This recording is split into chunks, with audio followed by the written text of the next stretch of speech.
And we are live.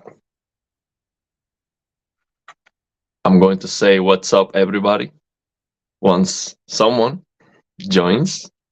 But I decided to go live today because I was going to record a video about FSR3 with VRR, but I'm not sure yet. So I'm still testing it.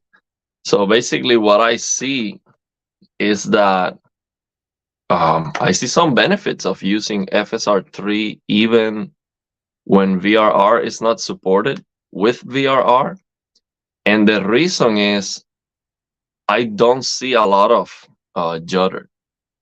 So I'm trying to understand what's going on, because if I turn off VRR and I use frame generation, of course I'm testing Forspoken, the only game I have, the demo, the only game I have with this. And yeah, it's so weird because if I turn off VRR, hey, what's up? Auto many. Thanks for joining. So yeah, what I was saying is basically I'm testing FSR3 Frame Generation with VRR, which I haven't tested before because I almost never use VRR. And the reason why I was so excited about Frame Generation was for OLED Motion Pro. So I decided to test it with VRR, and I am seeing some benefits. Even when FSR3 Frame Generation is not supposed to work with VRR, I mean, it's not working. I see that, when I just click on my LG C1 settings, I see that it says, 119 FPS, even when the FPS is like 90 or 100. So that means that it's not working. But when I move the camera with VRR on, I don't see judder. And I don't understand why. I do see the judder if I turn off VRR. So I'm trying to figure out what's going on. Why is that the case? Hello, everybody. So I see AG the Gamer. Sup, bro? Aloha from Hawaii. Man, hope you're well. I'm doing great. Hawaii, how is the weather there? That's like Cuba. I come from Cuba. So I guess the weather there is very nice. I have these clips touching the phone button. Let me fix this for a moment. Yeah, what is up? 5P3K73R. Has AMD even cooked FSR3 apart from 2 games? Yeah, man, it has been over a month already, and 2 games that have almost nobody, I mean, almost nobody's playing, that you go to Steam and you see like 100 people playing these 2 games. It's like, it just, wow. AG the Gamer says, yeah, Hawaii is great, bro. Summer all year round. Yeah, I remember what that was like. I mean, that was like in Cuba. It was always same, almost the same temperature all year long, same humidity, same sun. It was very, very hard. Sun, it will burn your skin. Okay, so that's like the extreme.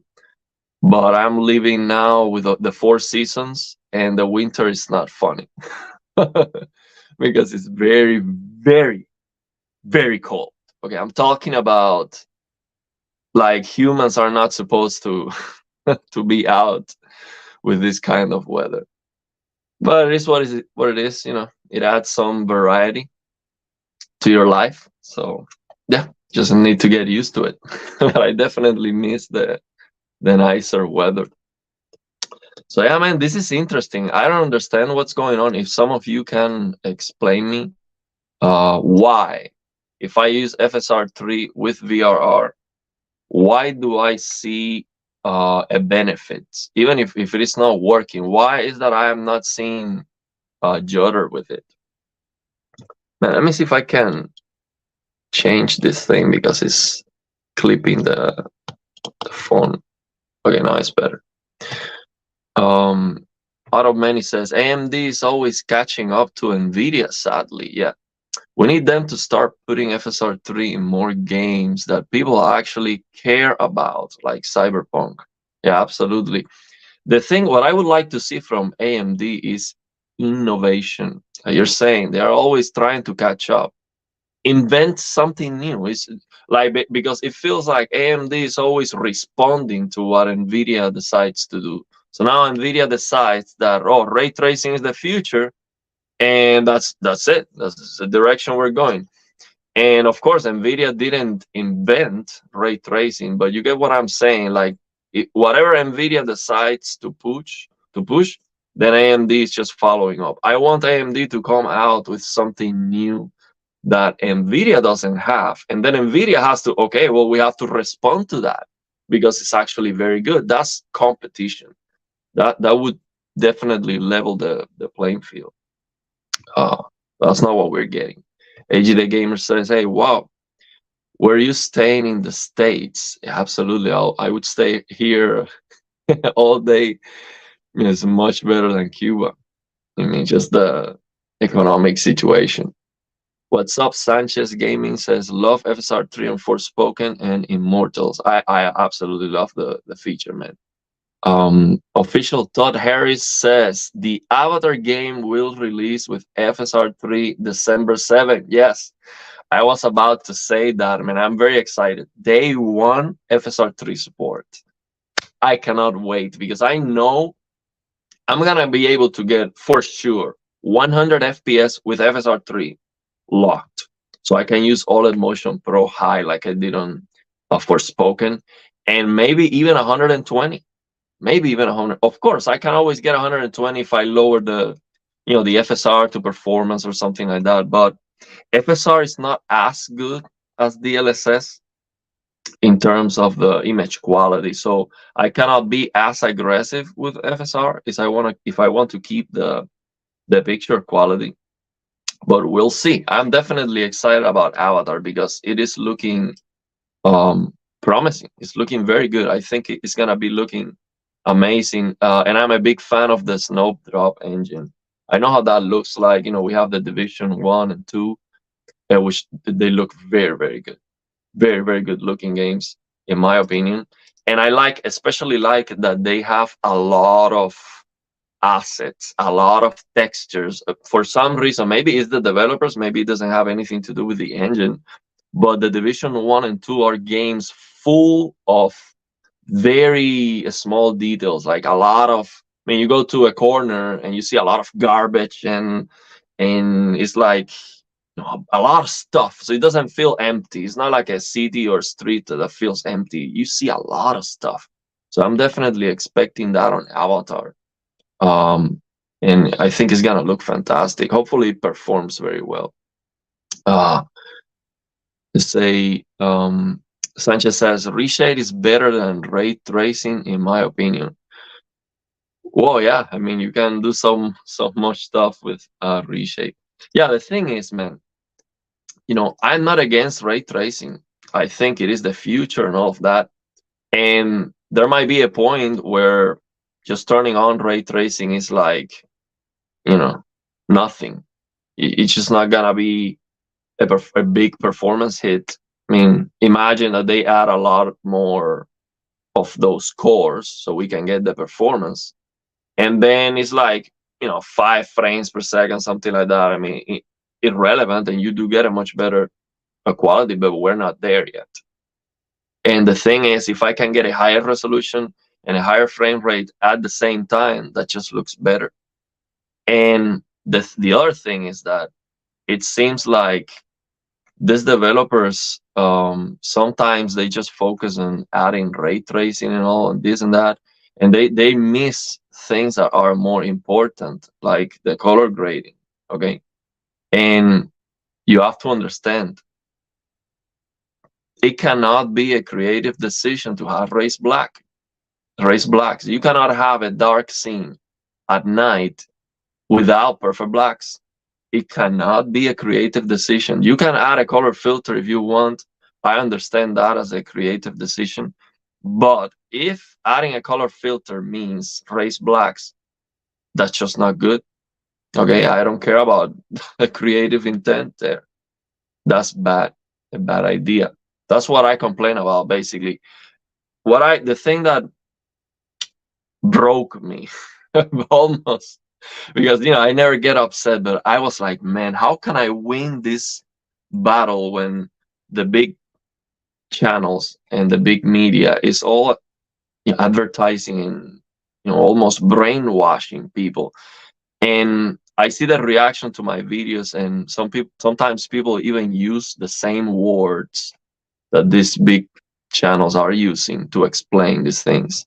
And I'm like, man, how can I win this battle? Like, people don't understand what I'm trying to say. It's not that I'm against developers pushing graphics, but there are things that are more important that they are missing.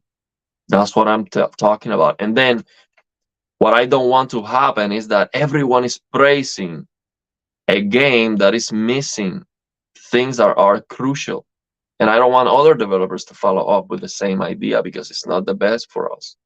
That's the thing. So yeah, I'm not against ray tracing. I like it when it looks good, but the thing is the performance is not good enough yet. So it's not ready. Lucas says, do you think the FSR3 is going to be supported on RX 6000 in the future? FSR3 going to be supported on RX 6000? It is supported everywhere. Do you mean the global FSR on the AMD control panel that is only supported on the 7000 series? I guess that's what you're referring to. I believe it should be supported. That is, I mean, AMD, what is the name of this guy that was talking about, when he announced basically FSR3, he was like, that's not right for gamers. When he was talking about Nvidia, locking frame generation, he was like basically throwing shades at at Nvidia, and at the end he kind of crap himself by saying, okay, well, we have this new feature that is only available for the latest Nvidia AMD GPUs, that global frame generation that you can use on the control panel. It's like, why you don't have that available for all AMD GPUs? I understand that it shouldn't be available for Nvidia because that is a feature that's at the driver level of AMD. Even if AMD wanted to offer that to Nvidia, Nvidia might say, no, we don't want that.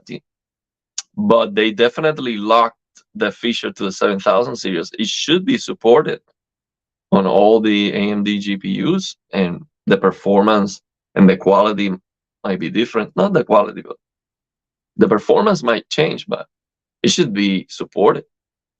Everything PS5 Pro says, I just want to say I'm your biggest fan. Okay, well, thank you, bro.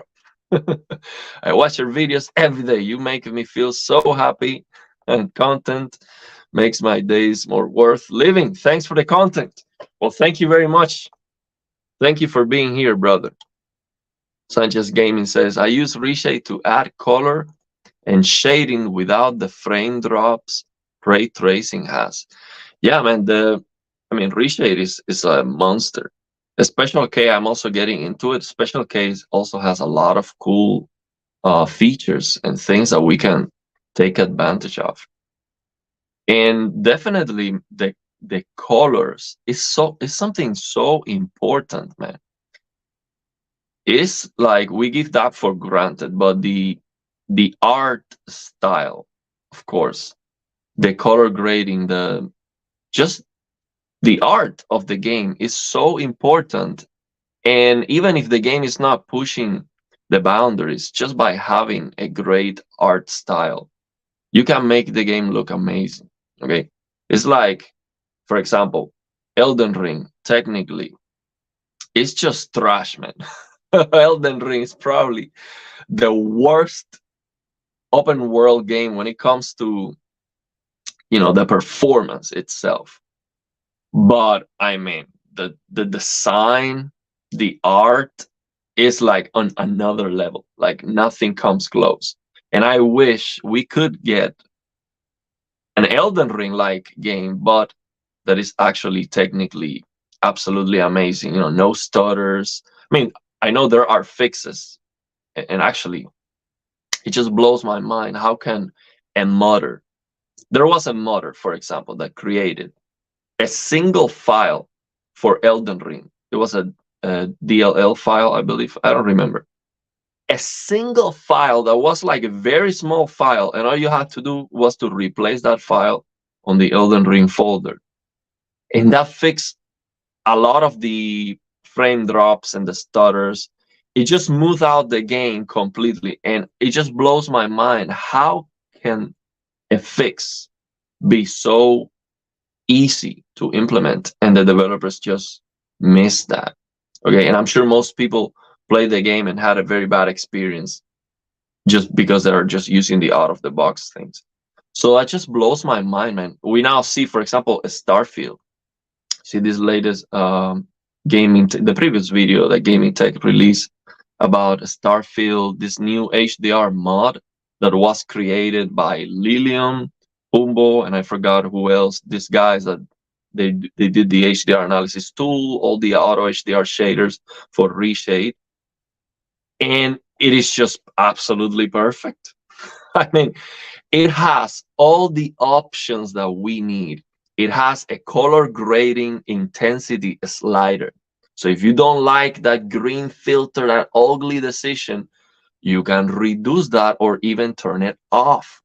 That is absolutely perfect. Why the developers cannot think on that? The developers should pay these guys instead of, here's the thing, the Starfield developers are going to release a native HDR support for the PC. Okay, I 100% guarantee you that's not gonna be better than the mod that Lilian and Pumbo did. Not even close. I would bet my life savings that what they did is better than what the developers did. So then, why struggle? Call these guys and say, hey, you know what? You did a great job. We're gonna send you a check. Okay. And for our next game, I want you to be part of our team. That's what they should do. Okay. And it just blows my mind. The modding community is just basically fixing the games. Not only that, they're fixing basically Starfield completely. Like, it's just insane. And Bethesda is open to it, which is something very good. But they should definitely reward these guys. They're doing a great job. Everything PS5 Pro says, I watch your videos, 3-5 videos every day. I've been releasing a lot of videos, man. I lower a little bit the production lately because I've been busy, but yeah, I've been trying to keep them coming, because the way I am with my personality, if I wait too long, then I have to make sure that the video is correct and do research and try make sure I don't make any mistake. And I don't want to fall into that trap, because then I would not do this YouTube channel. I just want to commit to, okay, one video almost every day. And then if I don't have something great to share, then I'm gonna share something, because I don't want to fall into the ego trap where, oh, if it's not perfect, I'm not even gonna do it. See, and that's something that as an artist, it happens to me. Oh, it has to be perfect, then I'm not gonna put it out. Then I don't put out anything, and that's the biggest problem. You're not perfect, so you have to accept that. So yeah, I'm gonna try to keep pumping out videos. Official Todd Harris says, oh, by the way, I was gonna ask you everything PS5 Pro. What do you think about the PS5 Pro? Are you excited about it? I think it's a good idea. There's a lot of people that I 100%, I'm sure that they would pay for a premium experience to play those PS5 exclusive before they come to the PC. What I don't want to happen is that now the PS5 Pro comes out.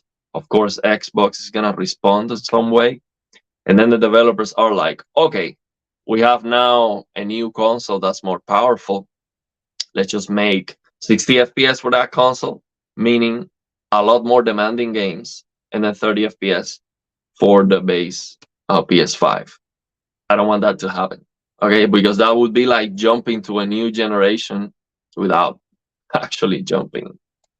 So yeah, official Todd Harris says, I have a 7900 XTX and have realized that the card has a lot of ray tracing potential, but unfortunately developers only focus on optimizing Nvidia cards.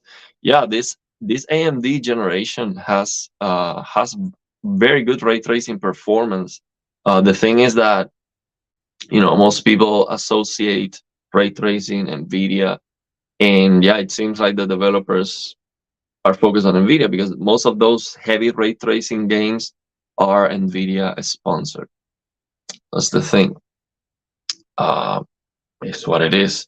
Let's see Avatar. Avatar is gonna have forced ray tracing on the consoles, which is a very bad idea, but it's a sponsored an AMD title. So let's see what kind of ray tracing they're gonna have. Far Cry games, for example, Far Cry 6 just have like ray trace shadows and ambient occlusion, I believe. And so it's light. The performance is very good. Um, and it does make a difference. So that's what I would do, to be honest. Like for this generation, let's add ray tracing that doesn't destroy the performance, just to enhance a little bit, just to enhance the visual quality a little bit. But don't do path tracing if you're gonna tank the performance completely. Or if you want to do it, it's okay, as long as you can get, as long as you can turn it off and get better performance. I'm okay with that. Automany says, if a game doesn't have a good performance, I'm completely turned off by it. No matter how good it is, that's the same reason I haven't bought Jedi Survivors. 100%. I didn't even install Jedi Survivors because it's just a mess. Okay, and I wanted to play that game. I never beat Fallen Order. I played it for a long time. It has some issues with stutters, you know, shader compilation stutters or traversal stutters too. Um, but I liked the game. I liked the game, and I was looking forward to play this one too. But yeah, the performance is very bad, and it looks like they're never gonna fix it completely. It has improved, but I'm still gonna wait for it. So yeah, it's unfortunately everything PS5 Pro says. If you can, please live stream more often. Yeah, I wanted to set up my PC to with my camcorder to do a live stream, like instead of like do a first impressions of a game, show the game, see, and actually live first impressions. I mean, it doesn't get any more real than that. So what I want to do moving forward is I don't want to be so. I'm still gonna show my emotions. I'm gonna tell you what I see. If I like it, I like it. If I don't like something, I'm gonna tell you. But I want to offer more of a fair opinion. Like, for example, what I mean by this is this. If there is a game that has something that's a deal breaker, for example, Jedi Survivor, I would open that game and make a video and tell you this is just unacceptable. This is trash. The performance is just like it's unplayable. It's stuttering all the time. It looks blurry. And then I would not even consider to play the game, like, like out of many saying I wouldn't even play the game. So I would not tell you anything about the gameplay or how good the game is or if I like it or not, because it has a deal breaker. So to be more comprehensive, I have to be able to tell you, okay, this is good, this is bad. And I cannot say, okay, I'm not gonna even try the rest of the things because it has this deal breaker. See, because it's like, for example, a company sends me a monitor to review, and I'm like, okay, it has a matte finish. Okay, so I'm not gonna recommend you the monitor. Who cares about the HDR performance? Who cares about the colors or the settings available? It has a matte finish. Okay, so that video would be a rant. That would not be a comprehensive review. Okay, that's why I said I don't want to be doing rants, because what happens is that I blocked myself from offering more of my perspective, more of my opinion with other aspects of the game. And maybe they fixed the game in the future, and now I didn't even share my thoughts of how good the game is. See, that's what I'm talking about. Grayso Gobi said, "Hello, Plasma. How's it going? Thanks for being here, man." Sanchez Gaming says, "I can't max out Dead Space 4K 60 with my 6800 XT. I need that FSR3. Yeah, man, FSR3 is gonna be great, man. I hope that more games start coming out with it, because honestly, I wouldn't have to upgrade my GPU in another 3 years at least, because I know I can get 50 FPS in any game with a picture quality that I would be happy with. And I don't play competitive games. So I'm talking about just Souls-like games and just story-based games. I can get 50 frames per second. So with FSR3, I get 100 locked, and I can use OLED Motion Pro high on my LG C1. I will be happy with that. So FSR3 for me means I don't have to buy another GPU, and I don't want to spend money right now. I don't want to. Of course, it would be better, but there's a lot of things that I have to buy. I have to I have to buy a lot of things that are important for my family. Okay, so I don't want to get into details, because I don't want to never bring up personal topics. But I can tell you that right now things are going very well, very good with my life. Things are working out. Everything is working. I'm on a point right now where everything is beautiful. See, so I don't want to spend money in PC and in gaming, because I don't need it, and I will be so happy with FSR3 basically, so I can keep playing my games without having to spend money. So yeah, looking forward to it. Mystic, hola hermano. Llego tarde a tu directo. Un abrazo para mi hermano de España. My brother from Spain. Yeah, I've just started. 27 minutes, man. I'm telling you this. When I do live streams, the time just flies. When previously, before doing YouTube, I used to watch a live stream, and I'm like, man, how can these people be 2 hours, just in front of a camera? The time just flies because of the interaction. It's just incredible. I can do 2 hours and it's like nothing. It's so it's almost addictive because of this constant communication. I really like live streams. I'm telling you, that's my favorite kind of content. I enjoy a lot, FOMO, Brian Tech Therapy, when they do these very long live streams talking about TVs and stuff. I love those days, because what I do is just play my guitar, my acoustic guitar, electric guitar, just do exercises. I just to improve my technique, and I'm just listening to that all day. I really enjoy that kind of content. Liquid Sunshine says, hot take, but AMD's features are underwhelming and always has been. Yes, for example, for me as a content creator, I definitely want Nvidia, just because they have these features to reduce noise.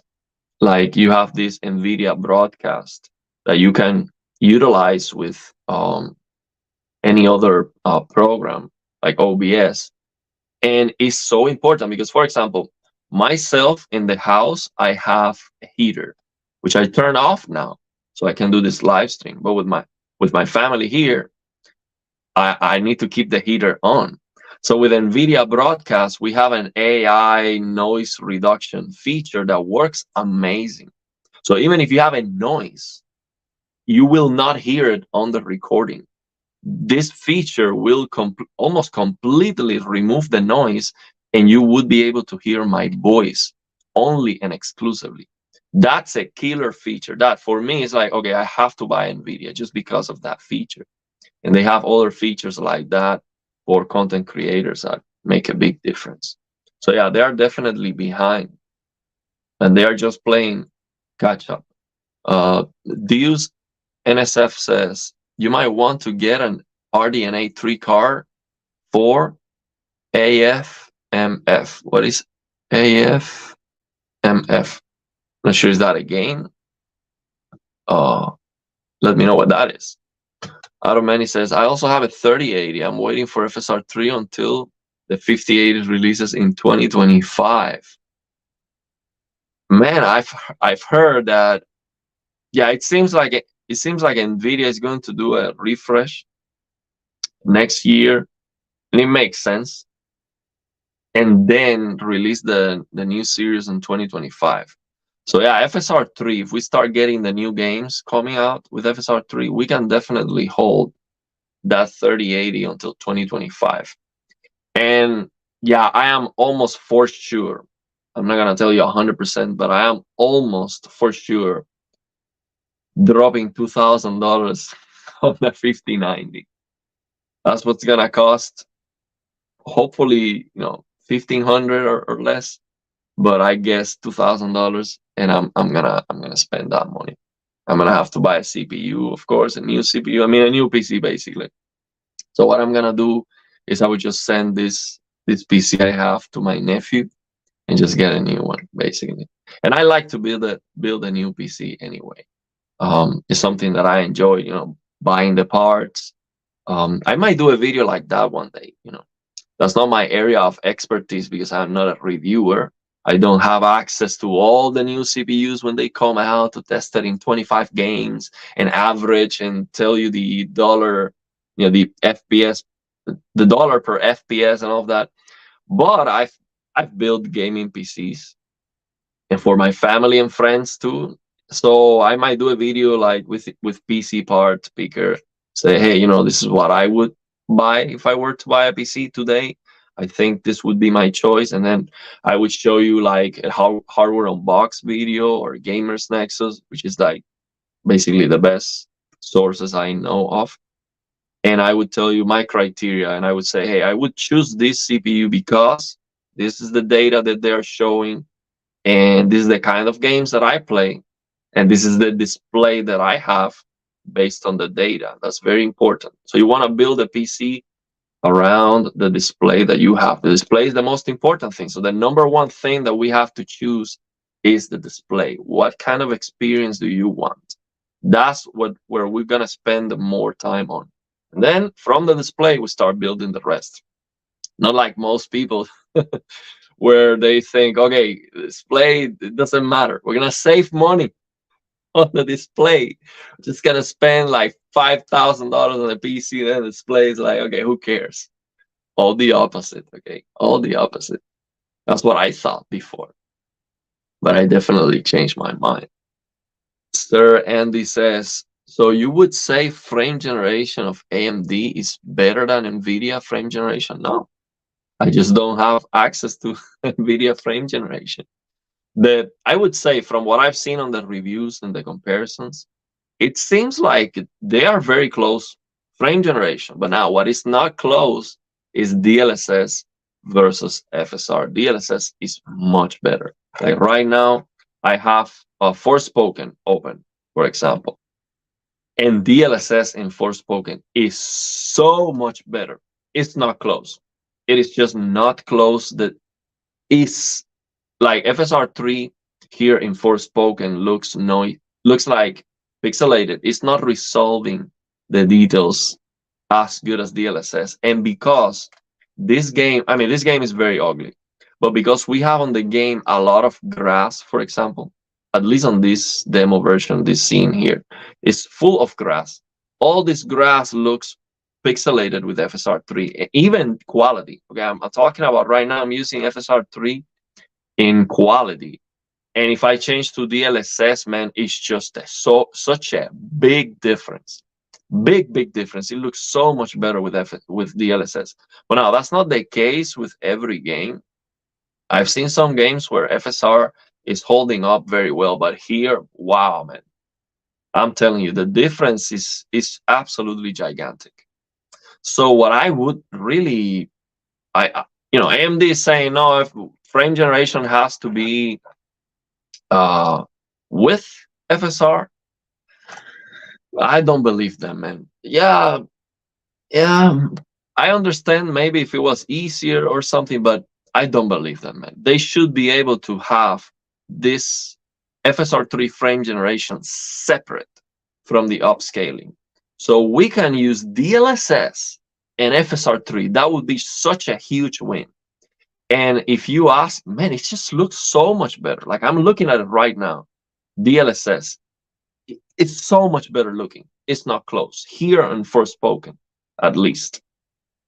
So, but to your point, if you ask me frame generation from Nvidia versus AMD, it seems like AMD, based on their presentation, they're thinking about offering more options for FSR3. For example, there is an option to have the HUD refreshing at half the refresh rate, so you don't get artifacts. Okay, that's a challenge with frame generation.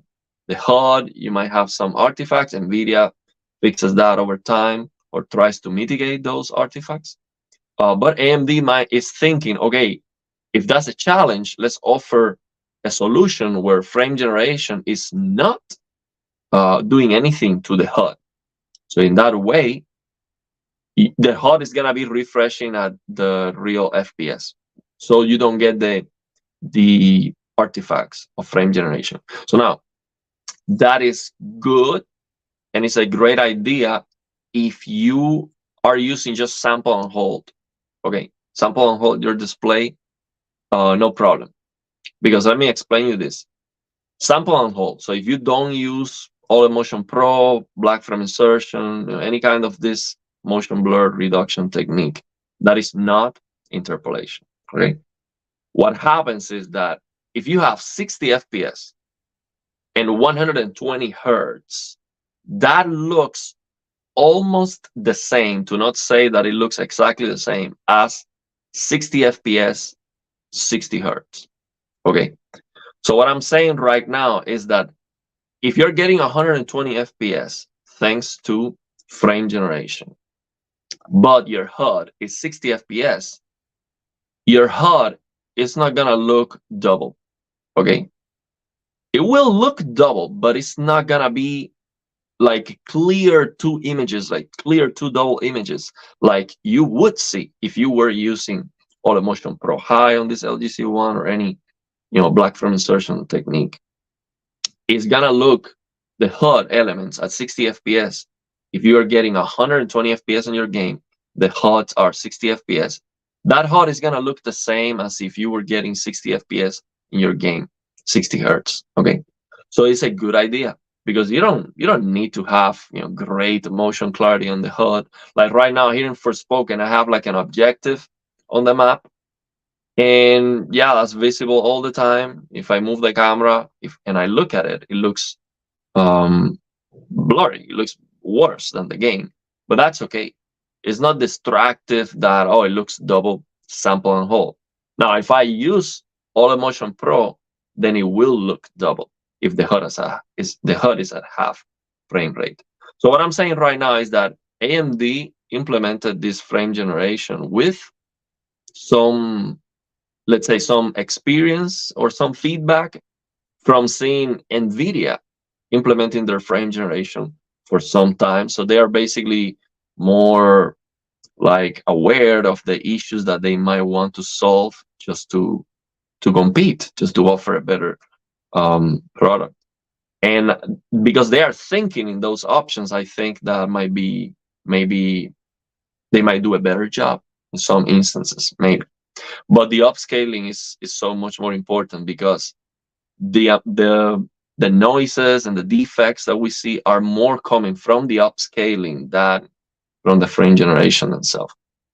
Frame generation is AI generated frames. I mean, even the TVs with a low power processor, they can do it good enough, basically. So upscaling is a much more challenging thing. It seems, based on what I know, upscaling seems to be a lot more of a challenge than frame generation, basically. So yeah, I wouldn't say that one is better than the other. Yeah, they are as good, but the upscaling, that's where the difference is.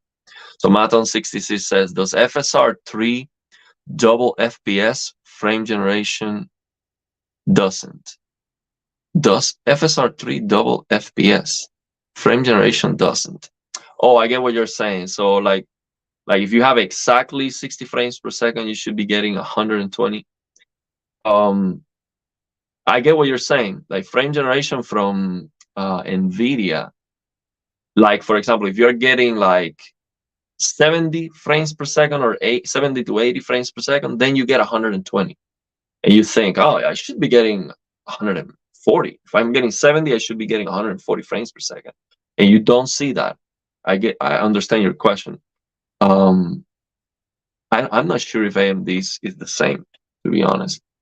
Like, for example, right now, let me see. Let me test that right now. So if I have no FSR3, let me turn off DLSS. Man, DLSS just looks a lot better, man, here in this game.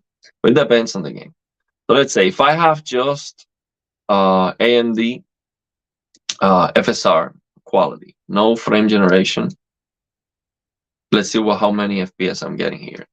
So this is Forspoken demo. So I'm getting 70 frames per second, for example. This FSR3 quality, 70 frames per second. My GPU is maxed out, 97%, 98% utilization. Okay. So if I turn off frame generation, you should expect to be getting, 140. Huh? But I don't think so. And I might try to guess why that is. Okay, let's turn on frame generation right now. So see, now I am going from 70 frames per second to 108 frames per second. Okay? So I'm not getting 140 frames per second. So FSR3 is not doubling the FPS either. So now, why is that? That's a good question. Because TVs, they do double the frame rate all the time. So my guess is this. For example, if you record a video, let's say right now I use VRR, and I record a video with the NVIDIA tool here on my PC, record a gameplay video, for example. If I am getting 90 frames per second, around 90 frames per second, let's say my game is going up to 110, 111, drops down to 95, 98, whatever. What this recording tool is going to do is that it's going to say, okay, what is the average frame rate? Or let's say the minimum average, something like that. Is it 90 frames per second? Okay, this video is going to be recorded at 45 frames per second, just to have that VSync, just to have a stability on the frame pacing and everything. So maybe you see, without FSR3, maybe you're seeing 70 frames per second, but that's like not stable enough for the algorithm to be able to push double the frame rate. See, for that AI algorithm to do the best job, it needs to have a minimum average, maybe. See, so you see 70 frames per second, but then you keep playing the game and you see that, okay, it's dropping down to, to 52, in some worst cases. So maybe this FSR3 algorithm, frame generation from NVIDIA, maybe what happens is that they say, okay, what is the 0.1% lows, for example? Is that 50 frames per second? Okay, we need this stability, this kind of stability to then double that. We cannot double the 70 because you're going to drop from 70, okay? Especially with AMD not supporting a VRR. So that's my best guess, but who knows? It might have to do with buffering some more frames so the AI algorithm can do a better job. The frame pacing is very important. Who knows, man?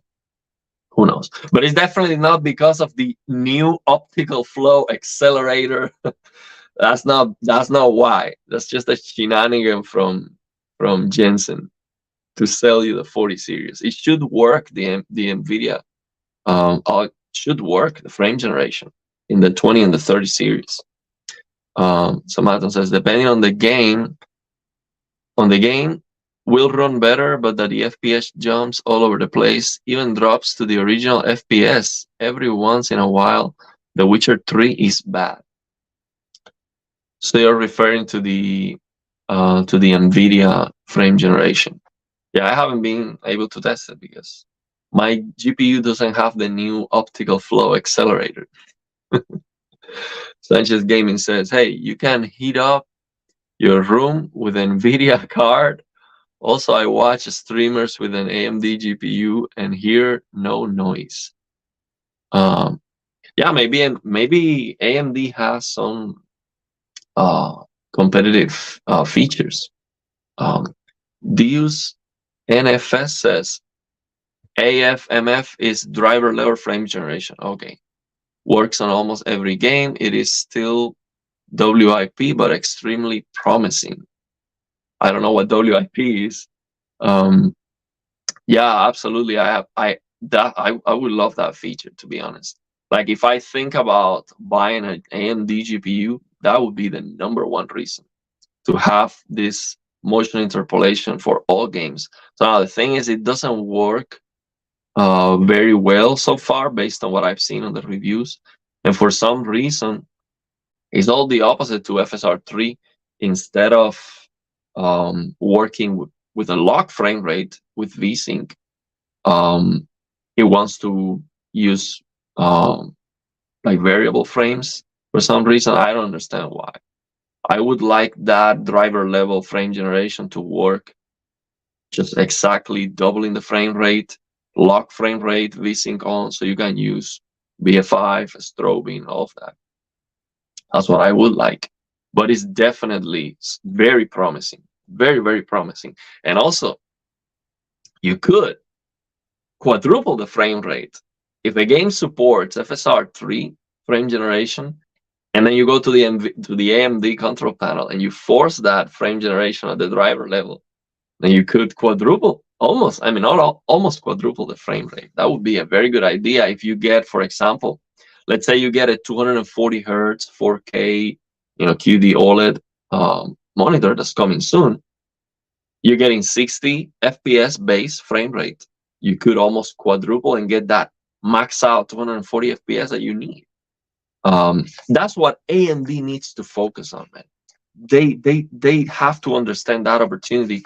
They are offering a more capable display output to do the 240 hertz 4K is gonna have display stream compression anyway, because the HDMI 2.1 doesn't support that.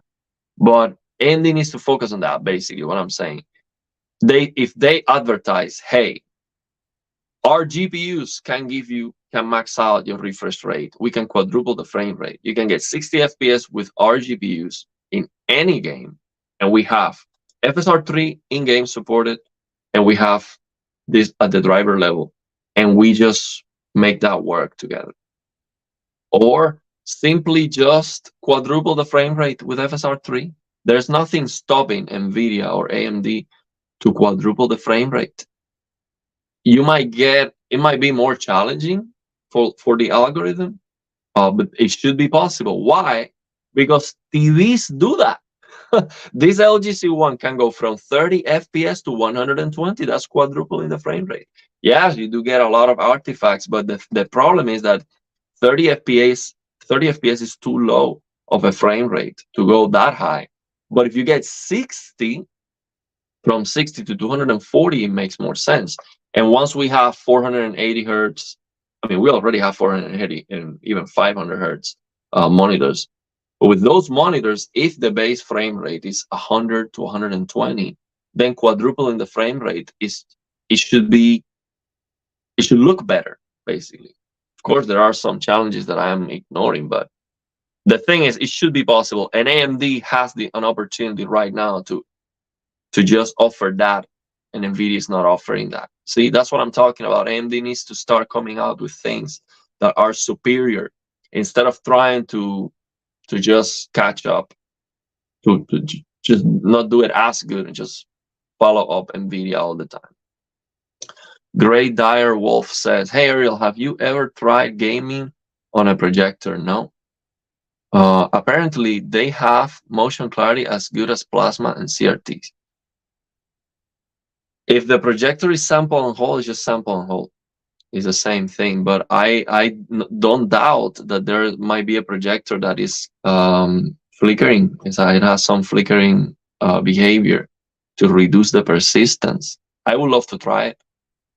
But the reason why I know that some projectors are just sample and hold is because the Blurbuster chief, when he explained how he tested like a 1000 hertz display, was basically utilizing multiple projectors to make up the screen. So basically, a projector would be utilized in this section of the screen, then the next one will be this. So he's using multiple 60 hertz projector to create a 960 hertz experience at 4K to test that. So basically, what I'm saying is that those are 60 hertz projectors with the same persistence, 16.6 milliseconds. So not all the projectors, maybe one kind of projector has features to improve the clarity. But if they are sample and hold, it's just the same motion clarity. Motion clarity is limited by persistence, pixel visibility time. Regardless of the technology, the persistence is what tells you the minimum motion blur that any display can have based on the Blurbuster's law. Sanchez Gaming says, "Yeah, not looking to spend $2,000 on a new GPU." Yeah. Sir Andy says, "Yeah, while the 4090 is getting more and more expensive." Man, I can't do this. I forgot. I'm using StreamYard. Yeah, while the 4090 is getting more and more expensive, I would like to sell and save the money for a 5090. Yeah, I wouldn't. Yeah, if you buy a 4090 today, maybe you would have another year if Nvidia decides to wait. But Nvidia might drop the 5090 next year. We don't know. But can you imagine you spend 4090 kind of money and then 3, 4, 5, 6 months from then Jameson comes out and tells you, introducing DLSS 4 with a new optical flow accelerator, and you need to buy this to get this new feature, and you're gonna be like, "Oh man, they screw me again." Sir Andy says, "Same thing before 6090, 7090, 8090." Yeah, that's another thing. You cannot keep waiting forever because then you're never gonna buy anything. But definitely, it's more expensive to buy at launch, but it's also more satisfying because you feel like, okay, I have the best of the best, the latest and greatest, and yeah, that's why you pay more basically. But the value of the GPUs, they hold up over time, so it's worth it. Deus NSF says, on OLED 60 FPS and 120 hertz is almost the same as 60 FPS and 60 hertz, but not on LCD based displays. 60 FPS at 120 hertz has a big increase in motion clarity experience, shown player here. Yeah, so the reason why is that LCD screens, they have a big difference in gray to gray and the responsiveness of the panel when you have a higher frame rate, when you have a higher hertz. So at 120 hertz, you get better gray to gray. So the thing is, with OLEDs, there are no gray to gray limitations for the refresh rate. So basically, the response times at 60 hertz are so good that you're not gonna see a difference and get a better experience by playing at 120. That's why. But on an LCD, yeah, definitely. There's definitely not a downside. So you get a better input lag, better gray to gray. Absolutely, that will be a better experience. But that is not something that I've ever talked about before. Like, I've never mentioned this. First time ever I talk about this, which is basically 60 FPS, 60 hertz, looks the same, almost the same. I'm not gonna say exactly the same, but it looks almost the same as 60 FPS, 120 hertz. Because I've never talked about that before, because I almost never use just sample and hold. I almost always use the OLED motion. So with OLED motion Pro, it doesn't look the same. With OLED motion Pro, 60 FPS, you need 60 hertz. Otherwise, if you get 120 hertz with this OLED motion Pro high at 60 FPS, you get double images. And it looks very, very bad. Those says there's also less display latency. Yeah. AFMF is exactly doubling, though, apparently. So he's talking about this feature, this driver level motion interpolation that AMD has for the 7000 series GPUs.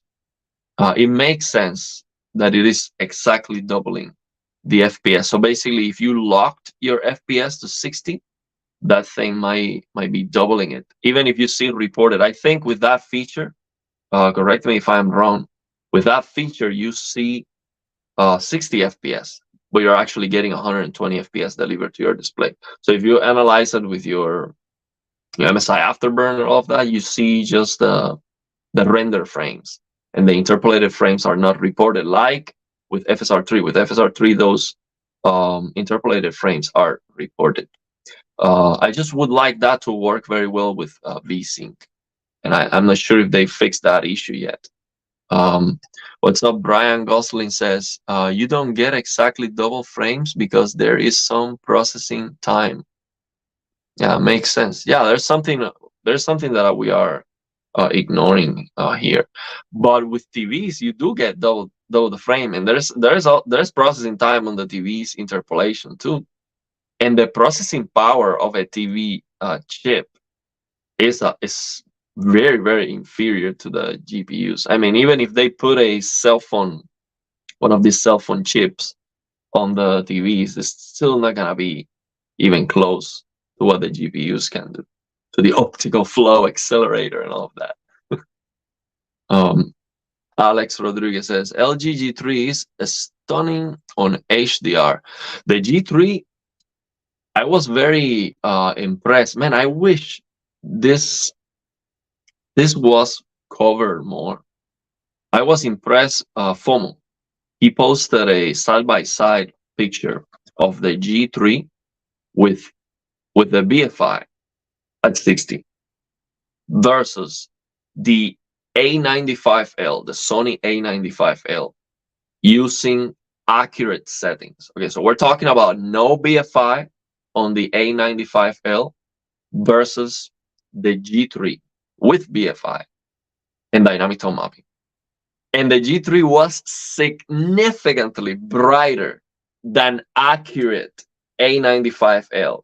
That's huge. That's amazing. I wish, man, we had, HDTV test, even FOMO, Brian Tech Therapy. Everybody said, just let's take a look at BFI. Let's take a look at it and see how good it is. I understand at 60, it flickers, you lose brightness, it might be bothersome for some people, it might not be useful. Just disclose that. Say, okay, we're gonna test this feature. It has its advantages and its disadvantages. That's the reason why I said I don't want to do more rants. Okay, because I realize I'm doing the same thing. Okay, if I open a game that has some deal breaker problems, in my opinion, then that's where I stop. I'm telling you, I don't like this. This is trash, and I'm not gonna tell you anything else about it.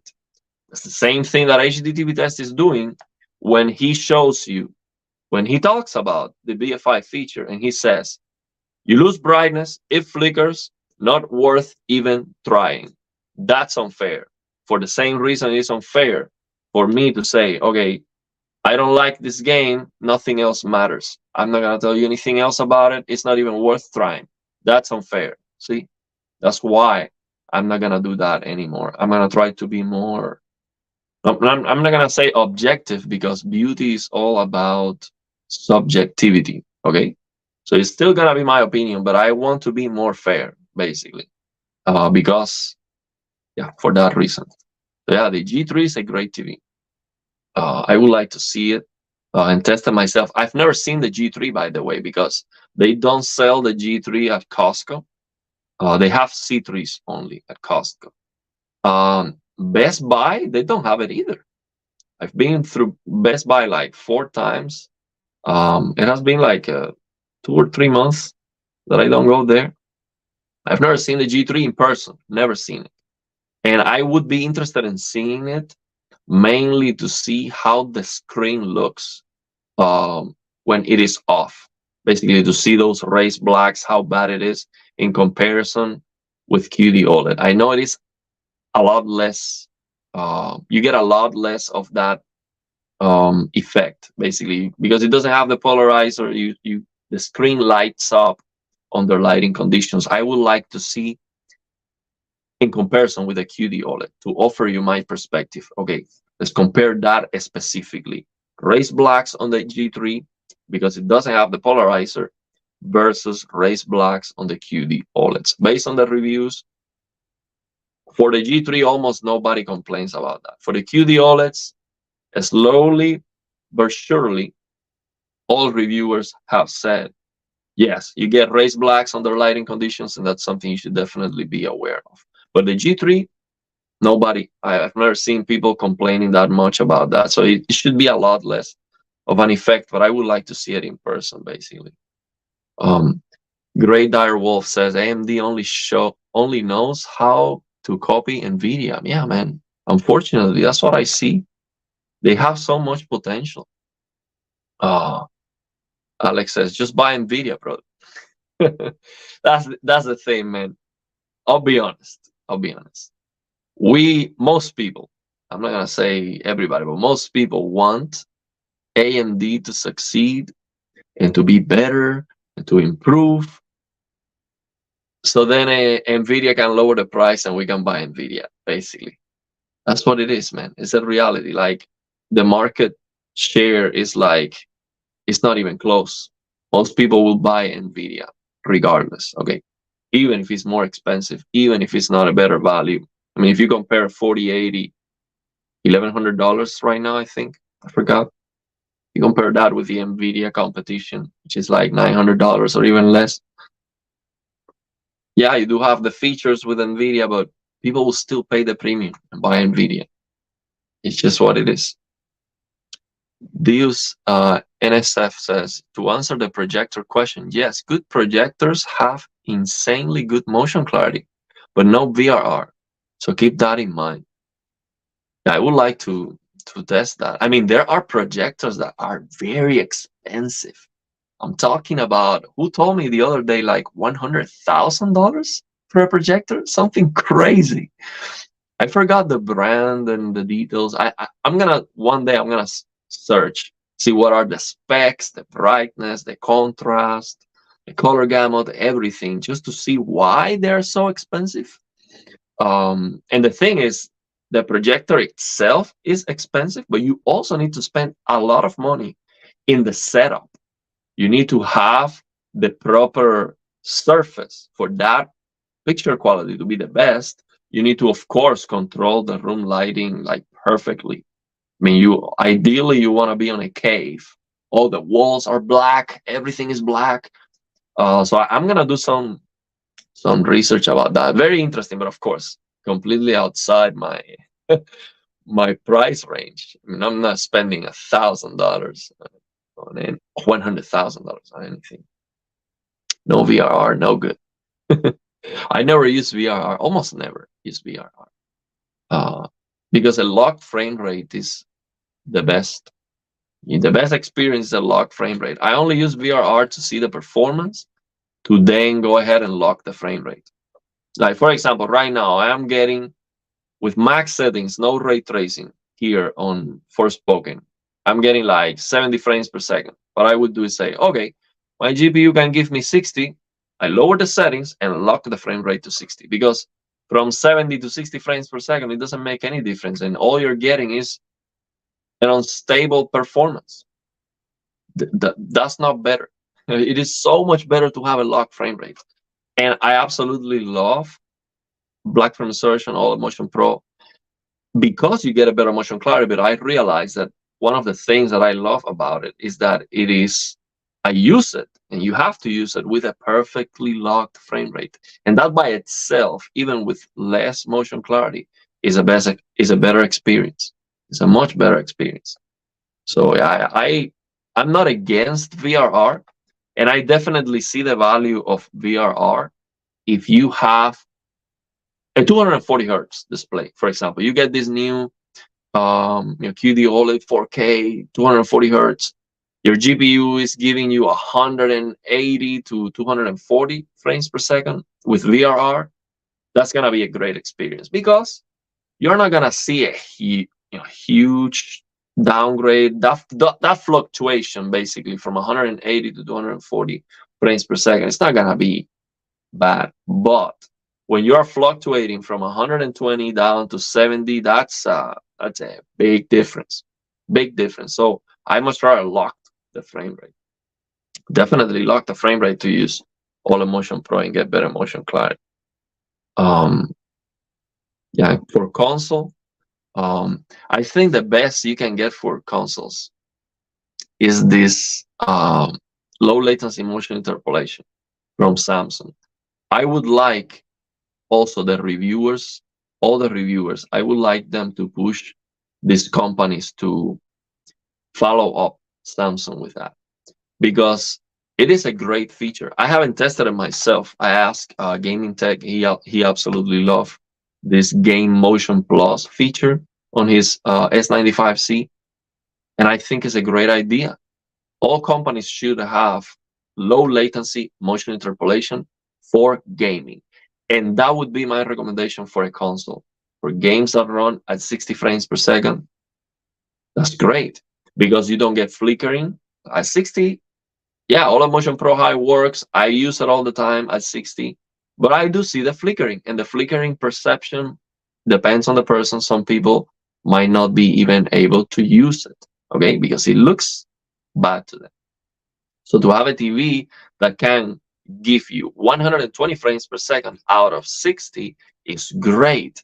And even better, imagine that next year we will have for sure next year 4K 240 hertz panels. So now the question is, are we going to get monitors only that are 240 hertz 4K, or are we gonna start getting TVs that are also 240 hertz? That would be great, because let me tell you this. If Samsung releases a QD OLED that is 4K, 240 hertz, 55, 65 inches, and it has Game Motion Plus to go from 60 to 240 frames per second, I am buying that TV.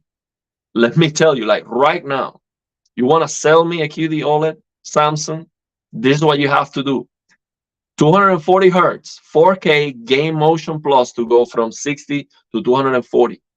That would be absolutely amazing. Why? Because you lose no brightness, so you can get the full HDR effect. Now you get 4 milliseconds of persistence, okay, equal to 4 pixels of motion blur when moving at 1000 pixels per second, because of the response times, the gray to gray. There's no limitations to affect the motion clarity. So that would be a fantastic display, because I know even with the current PC that I have, I can get 60 frames per second in almost every game. So now think about this. Instead of me spending $2,000 on a new GPU, my plus $1,000 more on the PC, I much rather just buy the TV. You get better picture quality, and you can get the 240 FPS that you need to play your games. Of course, if you're a competitive player, that might not be the best option. And of course, it might be a challenge to, double the FPS like that, quadruple the FPS like that for a TV. I understand maybe that would be too expensive for them. Maybe they would have to use a very powerful chip, but it's Samsung. I think they can. I mean, this S23 Ultra that I have can play games very well. So if with the next generation processor and the phone processor, they have the latest node, the 5.3 nanometers, like the smallest and the best transistors, they could do that. I think that would be fantastic. So that's what I would like all these reviewers to push these companies to implement, to follow up Samsung with that, because I think is a great idea. Alex says no 5090 for another 4 years. Let's see. Ken Morrison says my 5700 XT. How is that 5700 XT holding up with the new Unreal Engine 5? That's a tough time. I mean, my 3080 cannot keep up. Barely getting 60 frames per second with DLSS performance. That's very bad. Maton66 says, after spending some time with my new Plasma, the 60 Hz BF5 on the C2 doesn't bother me anymore. I can only see it if I look for it. Yeah, that's what happens to me. I see it, but if you don't focus on it and you just give it a try, so instantly, for example, if you are not used to play with OLED Motion Pro or BFI on these LG OLEDs, I would recommend you to play a horror game, something that's very dark, because the games, when you are on the darkness, you're not gonna see any flicker, you're not gonna see anything. So get used to it like that. And of course, those horror games are always gonna have some scenes that are gonna be more brighter. So then you kind of are going to ignore the flickering, and you'll see you get used to it. Unless you're looking at the sky all the time and paying attention to the flickering, it's not gonna bother you. It depends on the person, but give it a try like that, and you'll see. Try it first on a very dark game. You might get used to it. But yeah, plasmas are good. I like it, plasma. Let me tell you, my Pioneer Kuro. I want to do a separate video like that, comparing my Pioneer Kuro with the LG C1 at 60. Okay, with OLED Motion Pro High. The Pioneer Kuro has better clarity. I have to show you a game, for example, Spider-Man. Like, take a look at a sign, like a traffic sign, okay? And move the camera with the analog stick, so it is stable, and then follow the object with my phone to show you how it looks, and then show you the plasma. It looks better on the plasma. It's slightly better, but it is better, because the plasma is 4 milliseconds of persistence. The thing is that you don't get 4 pixels of motion blur when moving at 1000 pixels per second, because the gray to gray is not ideal. But it looks better than the C1 at 60. It looks better than my Panasonic. So this Pioneer Kuro in motion looks a little bit better than the Panasonic I have. It's a little bit better. And yeah, I like it. I like it a lot. It looks also cleaner. Like, it has less noise, basically, less artifact. When you move faster on this Panasonic, the motion kind of breaks. So it depends on the Panasonic. I think the Neoplasmas, the VT60, those Neoplasmas, they are dimmer. Okay, one thing I want to mention about plasma TVs is that basically the number one ranked video on YouTube when you type in plasma versus OLED is the HDTV test video. And a lot of people who see my videos comparing the LG C1 with this Panasonic plasma, and I'm telling you, my Panasonic plasma looks brighter full screen. People tell me, oh, that's not possible. Look at this HDTV test video that he's comparing it, and it looks the same. This plasma I have is brighter than the VT60. And I know that without even testing it. Why? Because this plasma doesn't have a polarizer. So you get more raised blacks under lighting conditions. The VT60 seems to have, I'm not sure if that's called a polarizer or whatever, but it's dimmer. You get less brightness because of that, but you also get a better contrast. You get better black levels because of that. So this new Neo Plasma, which I'm not sure if the BT60 is using it, but I believe it is. These Neo Plasmas, they are dimmer, but they have better picture quality and they have better motion because they have faster gray to gray. So the responsiveness of the panel is faster.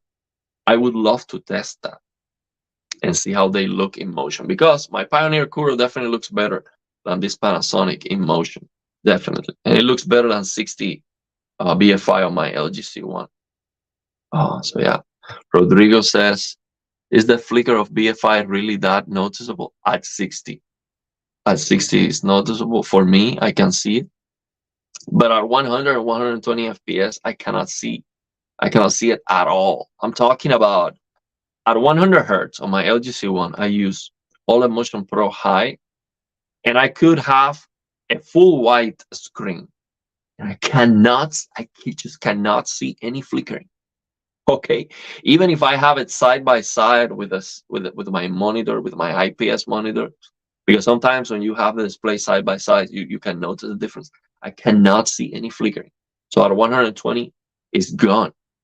Okay, I think that this feature has earned a bad reputation because these companies decided to remove the feature at 100 and 120.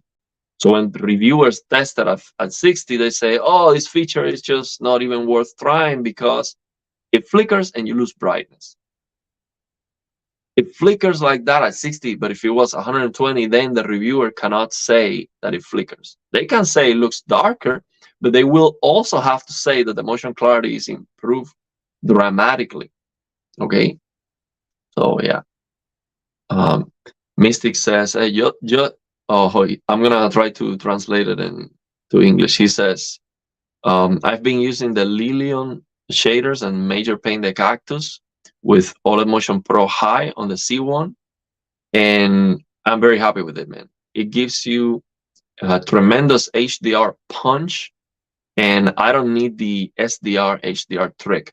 Yeah, so he's talking about the Major Paint the Cactus add-on to Reshade that allows you to force HDR10 on games that don't even support it. It looks amazing. It not only gives you great brightness, it looks amazing. Okay, and it's so easy to set up. Like you don't have to be analyzing the games too much. Maybe there's a game like he was showing on the video I shared with you, Alan Wake 2. He was saying some areas I get raised black, some areas I don't. But that's what I saw on the game with the native HDR. It's just the problem with the game, and it seems like it is because of the color filters. At the beginning of the game, it's just like a mess. You have like a black level raise, very ugly, it looks green. That's just the color grading of the game. So nothing to do with this mod, but he noticed that. But basically, the thing about this mod is that it's so easy to set up, and when it works, it's just beautiful, and you get that brightness that allows you to use OLED Motion Pro, which is great, fantastic. So XX Skills says, when are you going to buy a G3? I'm not gonna buy it. I don't see myself buying an RTV for a while. I'm not a reviewer, see, because I don't like to return TVs. So most reviewers, they have to buy the TV, do the review and then return it. And that's okay. You have like 90 days to return it. I could just buy a G3, make some videos, and then return it. But I don't like to do that, okay, because it's always a risk. Something might happen in the transportation or something. And yeah, it's just because of the logistics of it. I'm never gonna do that. Yeah. So I don't see myself buying another TV unless something like that happens. Samsung 240 hertz 4K Game Motion Plus or something like that. Yeah, like a feature that one of these new TVs comes out with a feature that I'm like, wow, I need that. See, then I would buy it, because the thing is, I'm buying a new TV. I'm not gonna throw away my C1 or the plasmas I have. Okay, I couldn't even when I moved, I couldn't even sell the $25 plasma that I bought. I thought about it, but I'm like, no, man, I don't want to sell it. I don't want to sell this. So yeah, I'm not buying a G3. Mystics, nothing against the G3. It's a great TV. Um, yeah, unfortunately, it doesn't have the 120 BFI. If the G3 had this feature, it would be fantastic because it's so much brighter.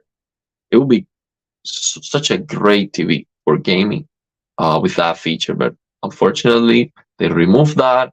Unfortunately, on game optimizer mode, you get less performance, you get less color vibrancy. Why? It's not because of input lag. It's just a shenanigan from LG. They just dropped the ball there. Um, but yeah, it's just a matter of the logistics. It's not because it's good or bad TV. I'm not in the market to buying anything. Mystic says, um, so yeah, he's just saying basically he used dynamic tone mapping with that major paint the cactus mod for OLED Motion Pro. And with a 4090, I can get 100, 120 in almost every game, 4K Ultra, DLSS, and frame generation. Yeah, I mean, that frame generation with a 4090 is really, it's fantastic. I mean, the only reason I don't have a 4090 is because I cannot spend $2,000 right now. Yeah, frame generation is just a great idea. I was calling for it all the time. Since I got my C1, I saw the potential. I made a lot of videos about it saying, man, this is fantastic.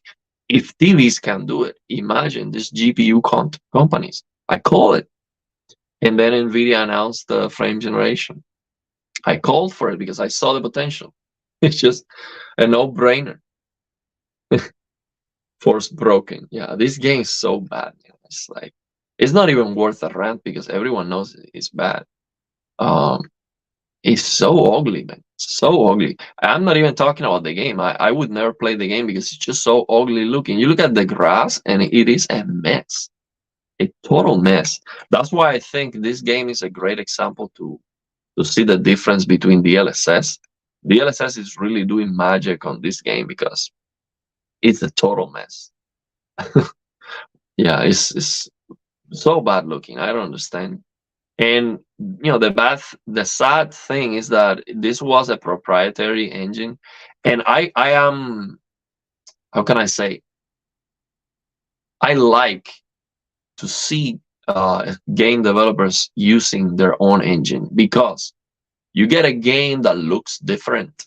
Okay, I know how Unreal Engine looks like. You can keep improving. I mean, of course, you can improve and get better, but you get the same graphics basically and same about the same performance. So I like to see something new. When you play a new game, you want to play something that looks different. And I would like this luminous engine that Forspoken is using to be good, but it's not. It looks so bad. It looks terrible. So yeah, I think they got out of business or something like that. Bro, 2060 Super for $144. Is that a good deal? That's a steal. That's a very good price, man. I mean, I'm not like right now, I don't know exactly the prices of GPUs, but that's a steal. I guess, of course, that's a use GPU, so just make sure it doesn't have any issues. But that's a very good price, I believe. Correct me if I'm wrong in the chat. I think a 2060 Super for $144. That's a very good price. What's up, Eric Thomas? He's saying, I would love if you got a 120 hertz plasma. You've been telling me about it for a long time, but there isn't much information out there. And I want some definitive motion clarity proof from you.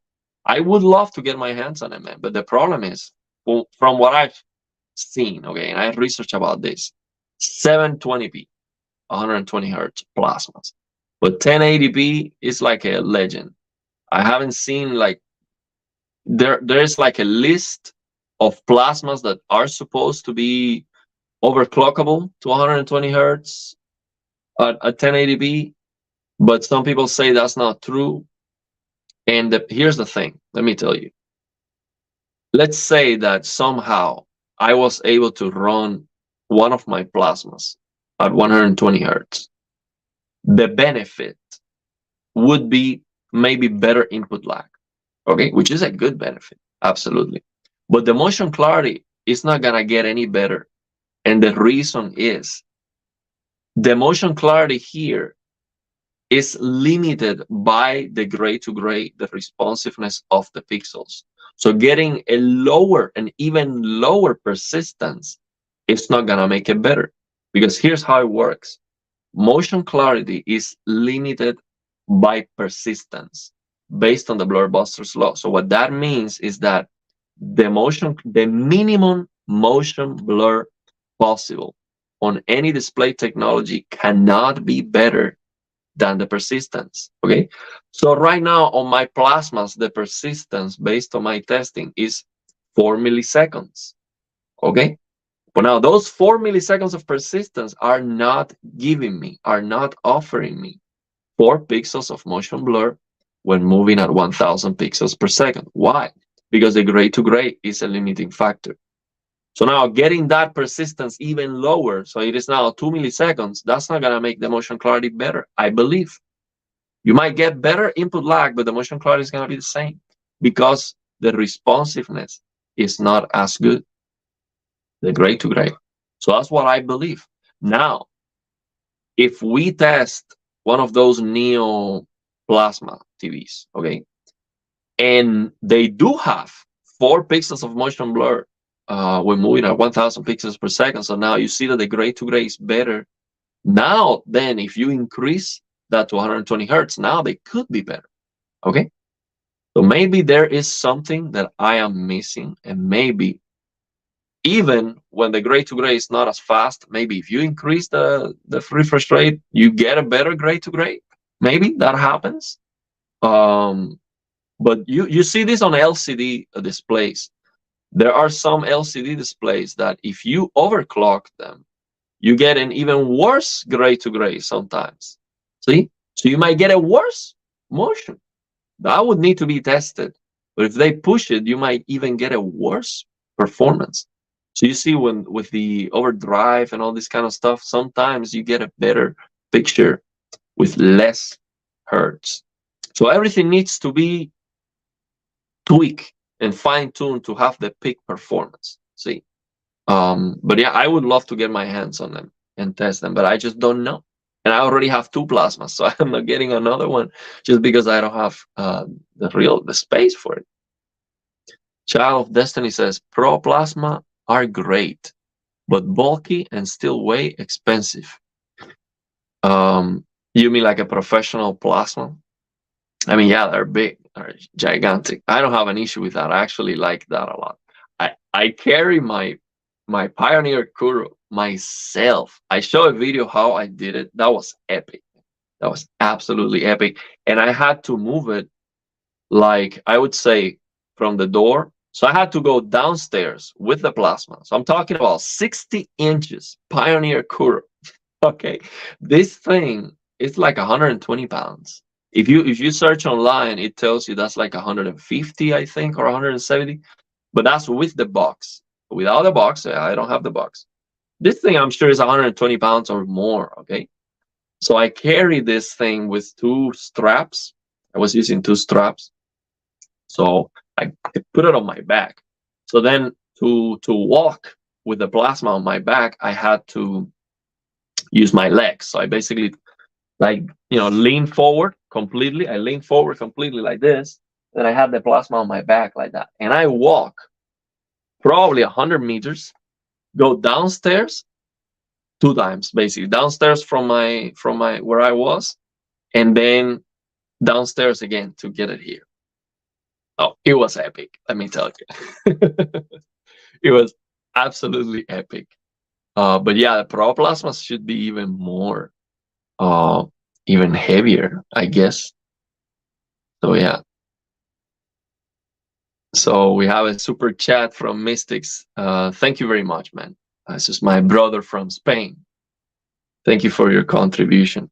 You've been here for a long time. I have a lot of people here in the channel that has been here for a very long time, and I really appreciate you guys because you see, to get visibility on YouTube is almost impossible. And you can try it. Try to open a YouTube channel. You can try to do this.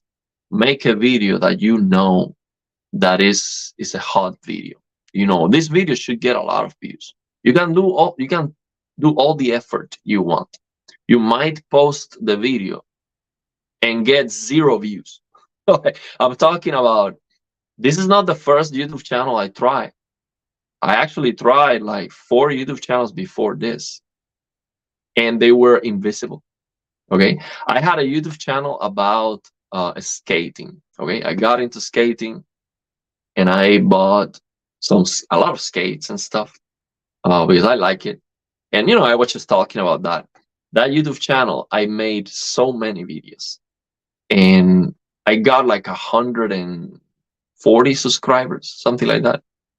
After a lot of effort and a lot of content, it's so difficult to, because it depends on the algorithm. YouTube needs to promote your video, and it's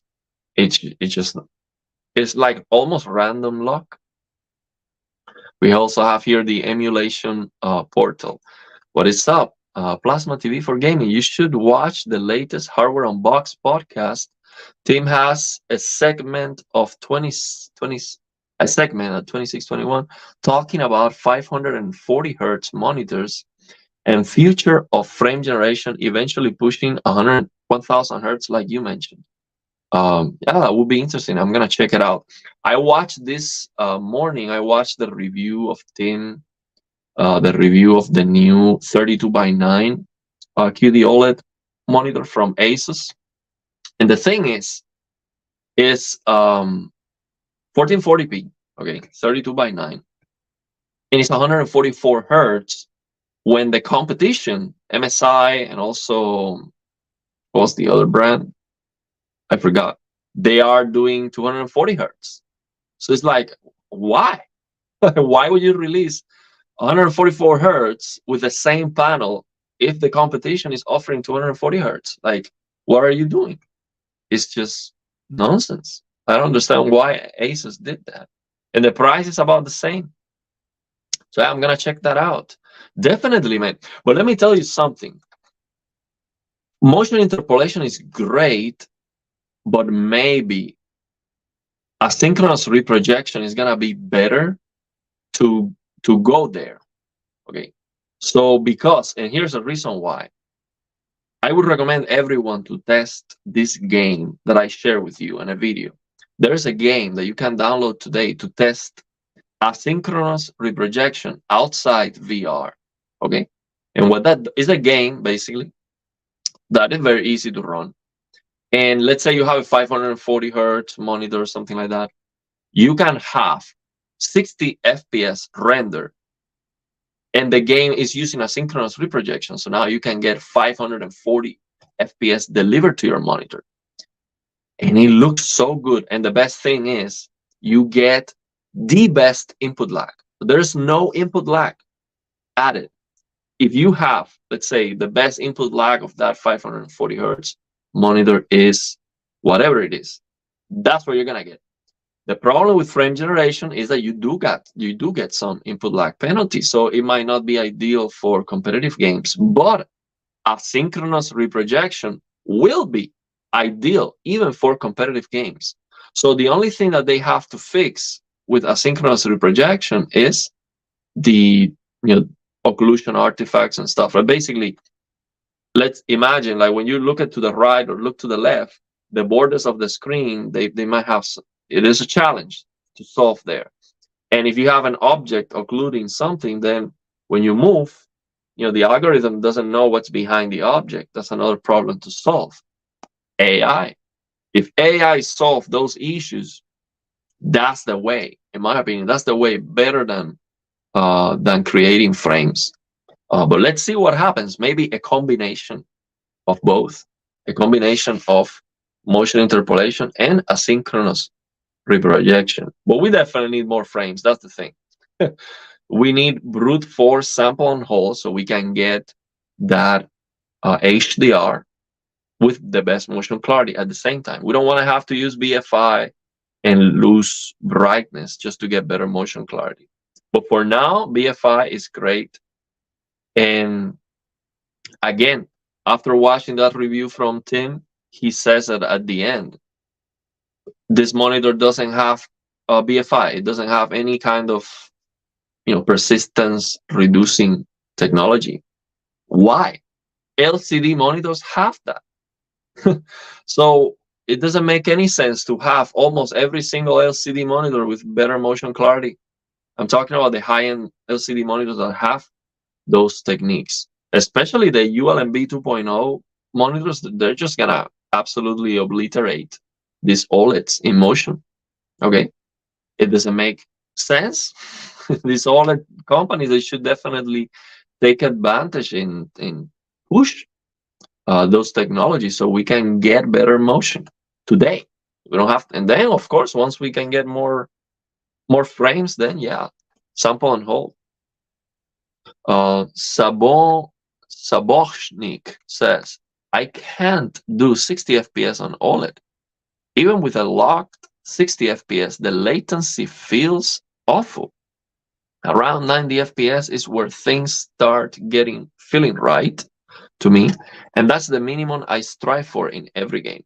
Yeah, 90 FPS is a good spot for sample and hold, but latency wise, I mean, do you mean like input lag?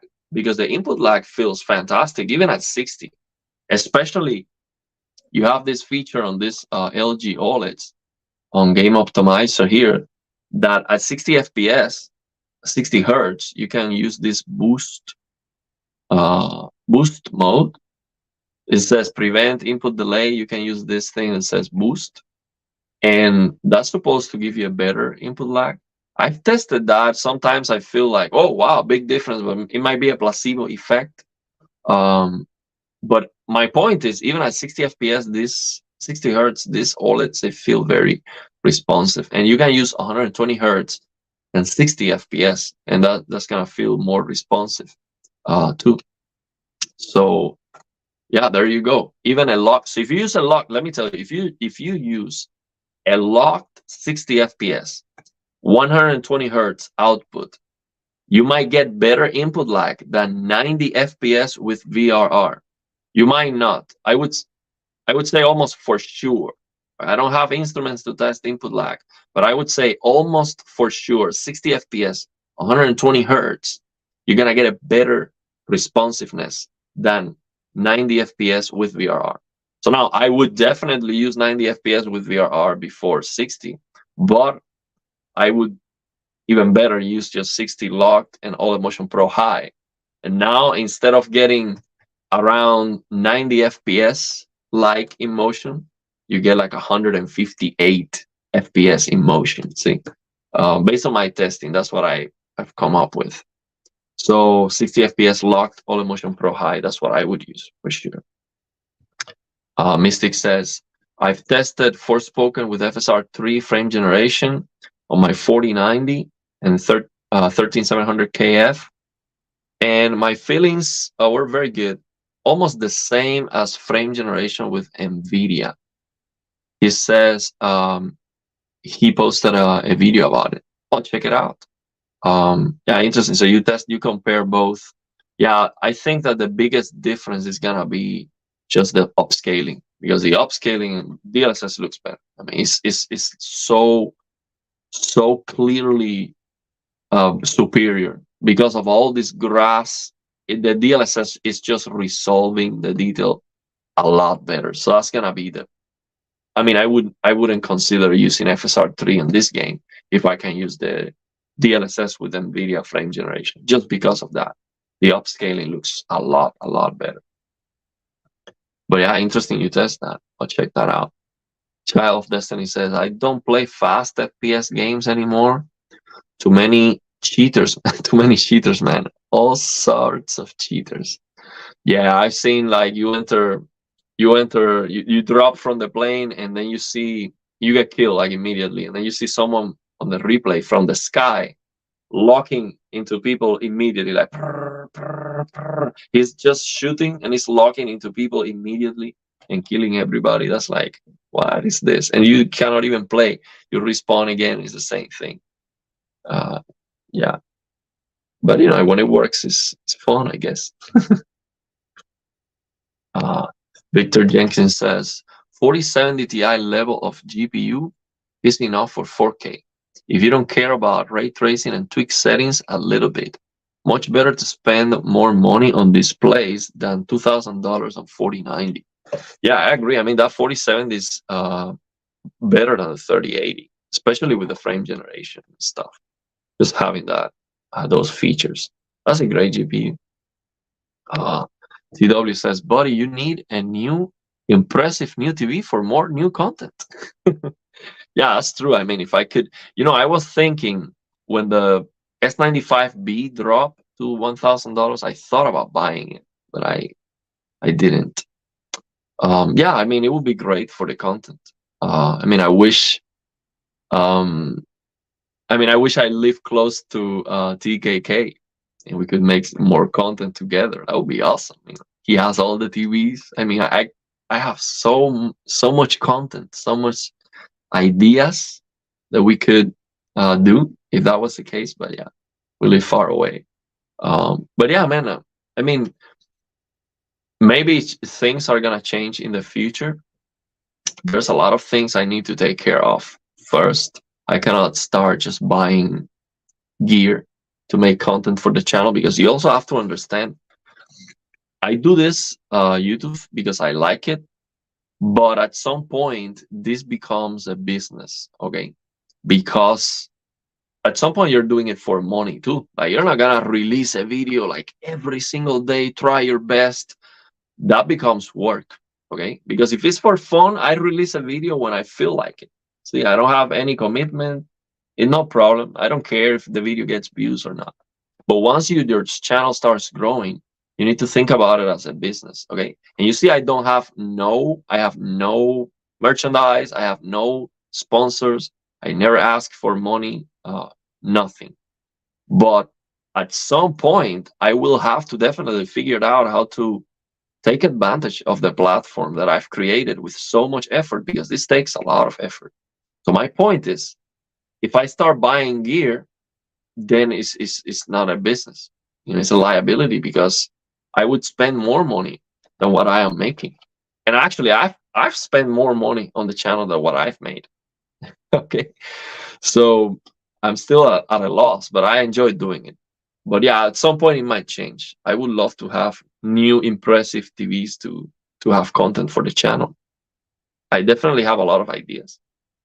Actually, I saw the gaming tech review he made with this monitor. I enjoyed that, and he did a great job, because he has the instrument to test, to have some measurements, and he can definitely offer a perspective. So that was a nice review. I would love companies to start sending me products. I would especially enjoy testing these monitors that have backlight strobing. I would love to test that. And I am sure I can offer you a perspective that is unique when it comes to motion clarity, because I've worked a lot to understand the Blurbuster's law.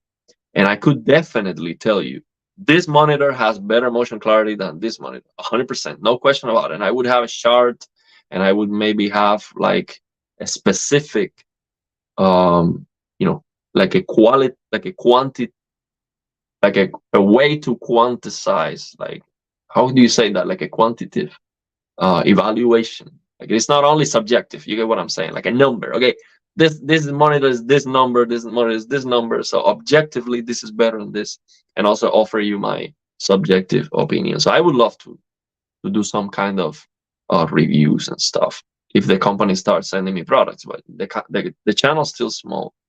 But yeah, I'll try it. I might send them some email, see if some company can send me that, because I would not buy those monitors for myself anyway. I'm not going down to an LCD. Maton says, yeah, I've been playing my PS5 on the Plasma. Ghost of Tsushima looks amazing. The motion clarity can't be beat. Don't even care it's 1080p, no HDR. The colors look so natural. The Plasma looks amazing to me, man. The technology, it's just so good looking. I love it. It's like it looks gentle to my eyes too. One of the things that I value is that I can play for a while and I don't feel like the same fatigue that I would feel if I play on my IPS monitor. So it's not only the picture quality, it feels good. See? During and after. I absolutely love it. Eric Thomas says, no point to getting the newer OLED TVs. No 120 hertz BFI, too blurry to be relevant. Stop suggesting him to get one. Yeah, that's true, man. The difference in motion clarity is going to be absolutely gigantic because I am used to play most games at 100. I cannot get 120, but most of the games that I play, I mean, let's say at least 40% of the games, for sure, at least 40% of the games that I play, I can get 100 frames. And 100 frames with All Motion Pro High is a much better motion clarity than any of the newer TVs that don't have this feature. So yeah, that's one of the main reasons why I wouldn't get them. Rodrigo says, so in Dark Souls 1 to 3, which one which are locked to 60 FPS? Did you notice the flicker? Um I didn't play those. I mean, I beat Dark Souls 1 and 3 before getting the C1. But I have them. I have opened them. And Dark Souls 1, I don't see any flickering whatsoever because it's dark all the time. Dark Souls 1 is almost dark all the time. You're not gonna see almost no scenes where you can see that flickering. Dark Souls 3 does have some bright areas like in the castle. Uh, but you can always try to use deblur. You can use deblur 10 all motion pro medium for 60. And yeah, the input lag is bad, but you might get used to it, and you get no flickering. Um, and there are some mods on Dark Souls 3. What was the problem with Dark Souls 3? I think I couldn't use VSync, I believe. So I had to use borderless for the mod to get 120. I don't remember because I beat the game already. I tried that mod one day, but it wasn't usable. I'm not sure if it was Sekiro was the issue. To get 120, I couldn't use VSync or something like that. But yeah, the flickering is gonna be it's not gonna be very noticeable in those games because they are dark most of the time. So yeah. Konstantin says, bros and sisters, we have to go back to godlike CRTs. More inches, more pixels, more colors, more brightness, more FPS. We want too much. Glass and phosphorus are everything. CRT is the key. I mean, I would definitely would like to have a big CRT. At least, 32-inch plus, more than 2K resolution, 100 hertz plus. That's it. I mean, I could just play all the games there and it's gonna look perfect in motion. Like input lag, just flawless. Unfortunately, they are not here anymore, man. It really sucks. I mean, especially what I don't understand is how could we go from CRTs and plasmas change to crappy LCDs? Because today we have mini LED that looks very good, but back in the day where LCD was brand new, that was absolute trash. It's just trash technology, very bad, terrible contrast. So how can I don't understand how people said, "Oh, this is better because it's thin." Because the TV is thin and it's not very heavy, that's better. It blows my mind how can they discontinue CRTs and plasmas for garbage LCD? I don't understand. There was no OLEDs there with perfect blacks. So yeah, I just don't understand. Xbone says, I want a 4090, but it is hard to justify $2,000 for it. Of course. Sir Andy says, man, I love VRR in competitive games like Tekken 7 online. I just need the lowest possible input lag on my PC.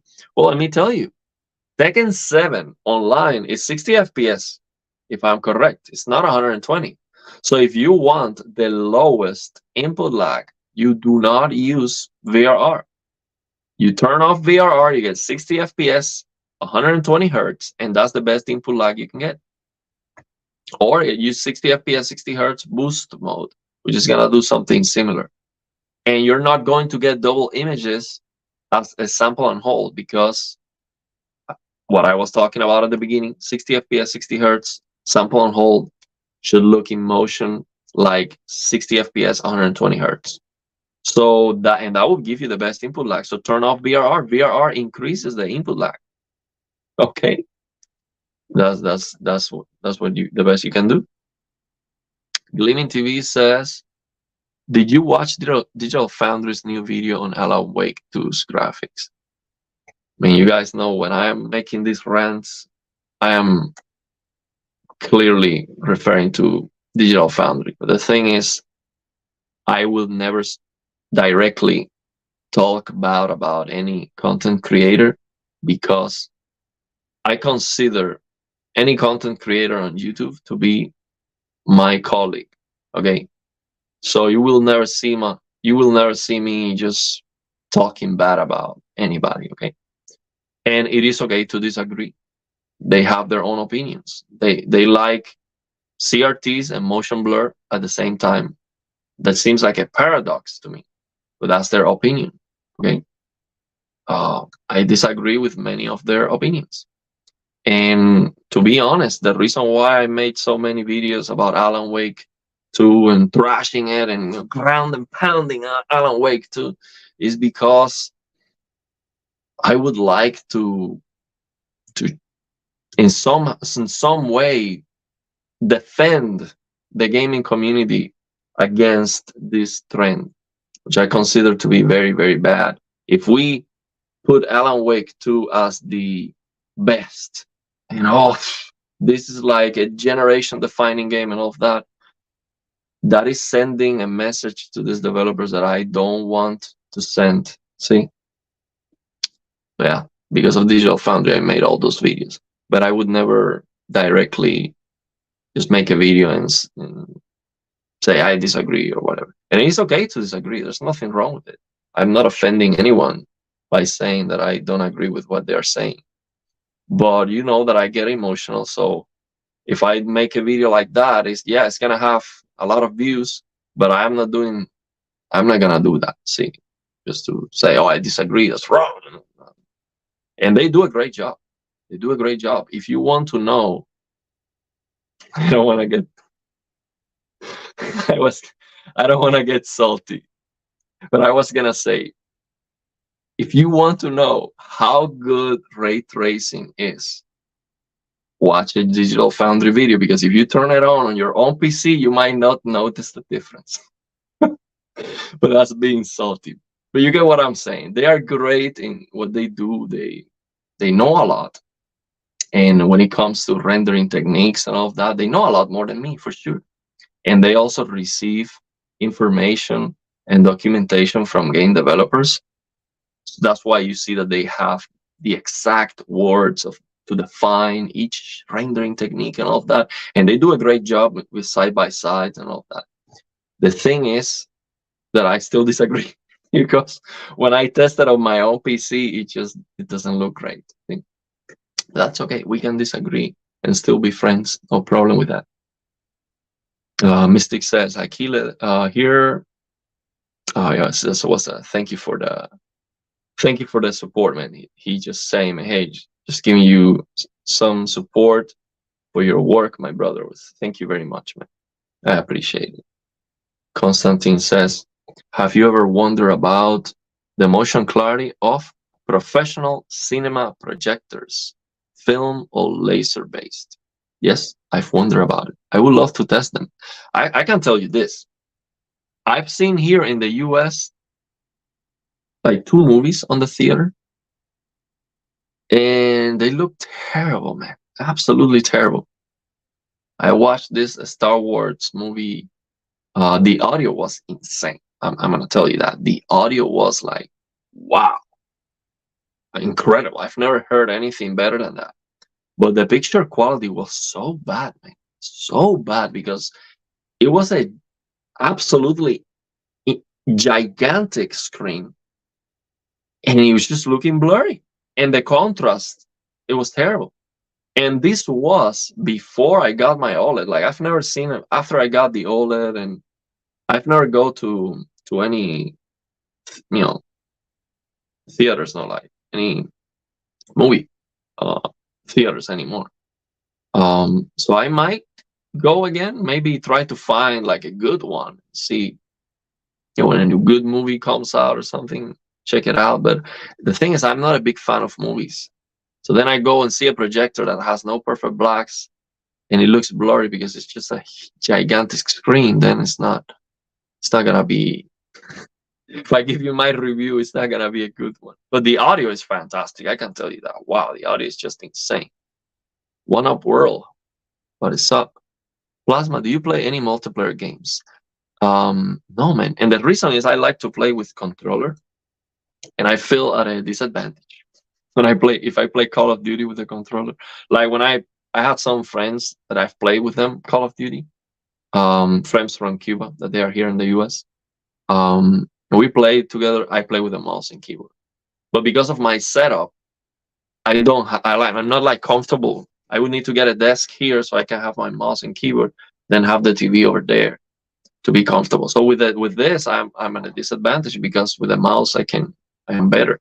But I prefer the controller. I enjoy it more. AKS benchmarks and text says Hisense UAK is good. Yeah, the reviews are saying it's very good. I would like to test it. I would like to see it. One up word says, I don't think you need a new TV. Your channel is mainly about getting the most out of what we already have. Yeah, that's mainly because that's what I can do too. I would like to have more gear to do videos about it, uh, especially because I'm interested in it. But yeah, we will figure out the content, figure out what can we talk about. Quanti quanti quantitative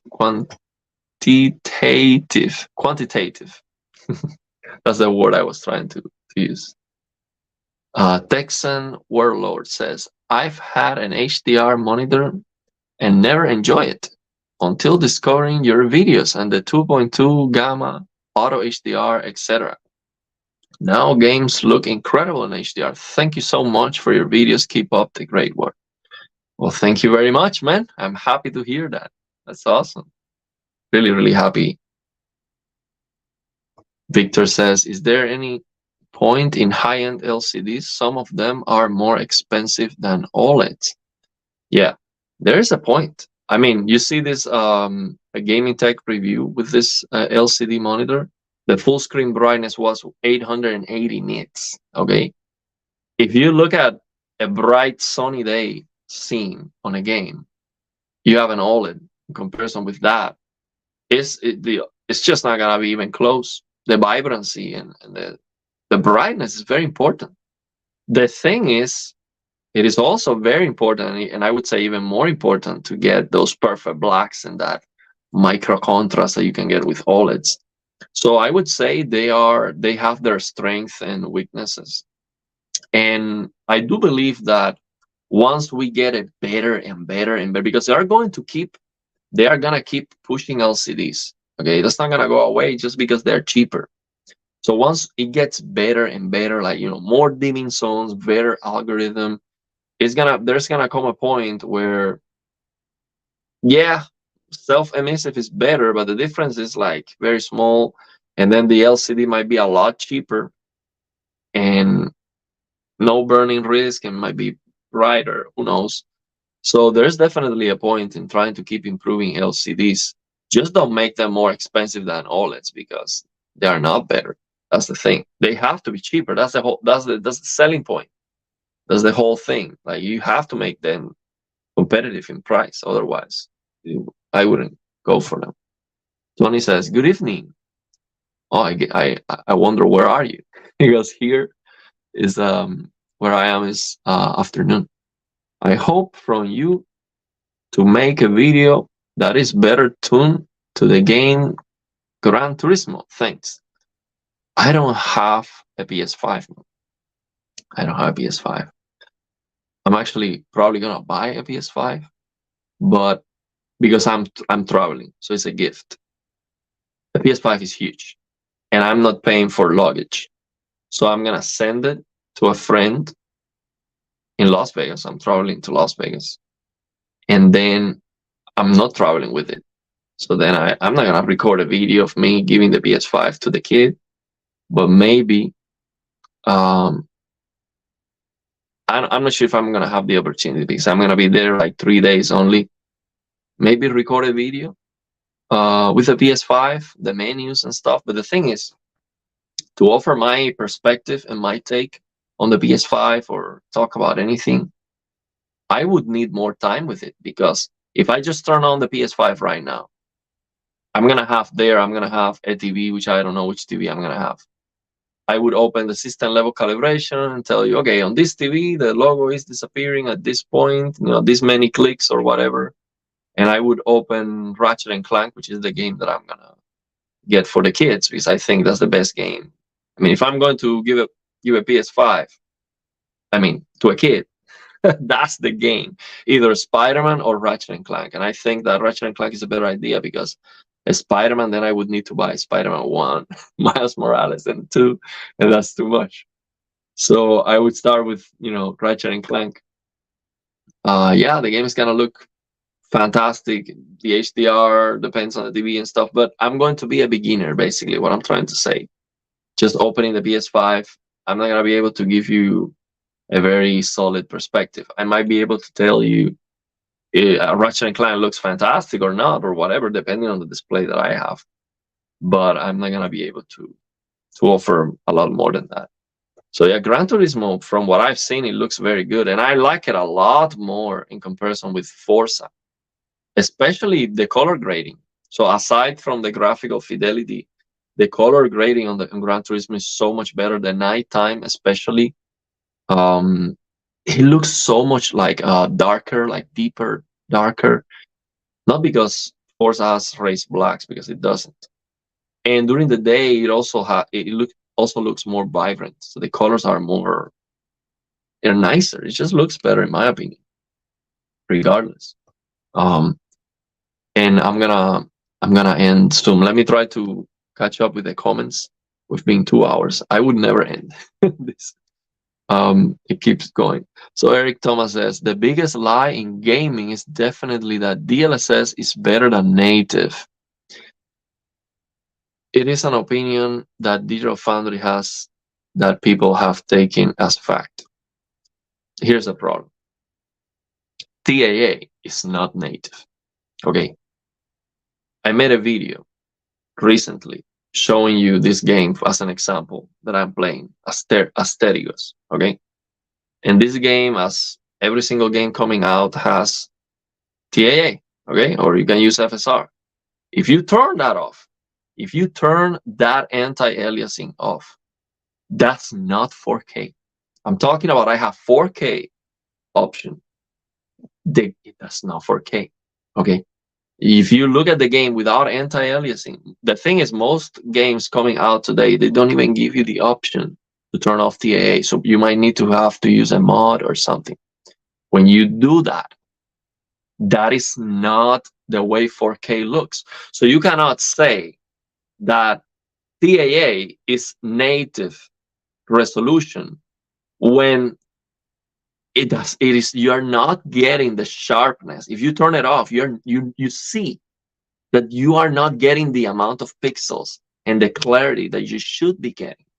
So of course, if you use DLSS, that is, improving the edges and maybe adding a little bit more sharpening and who knows what else, or trick. Who knows what other tricks is using.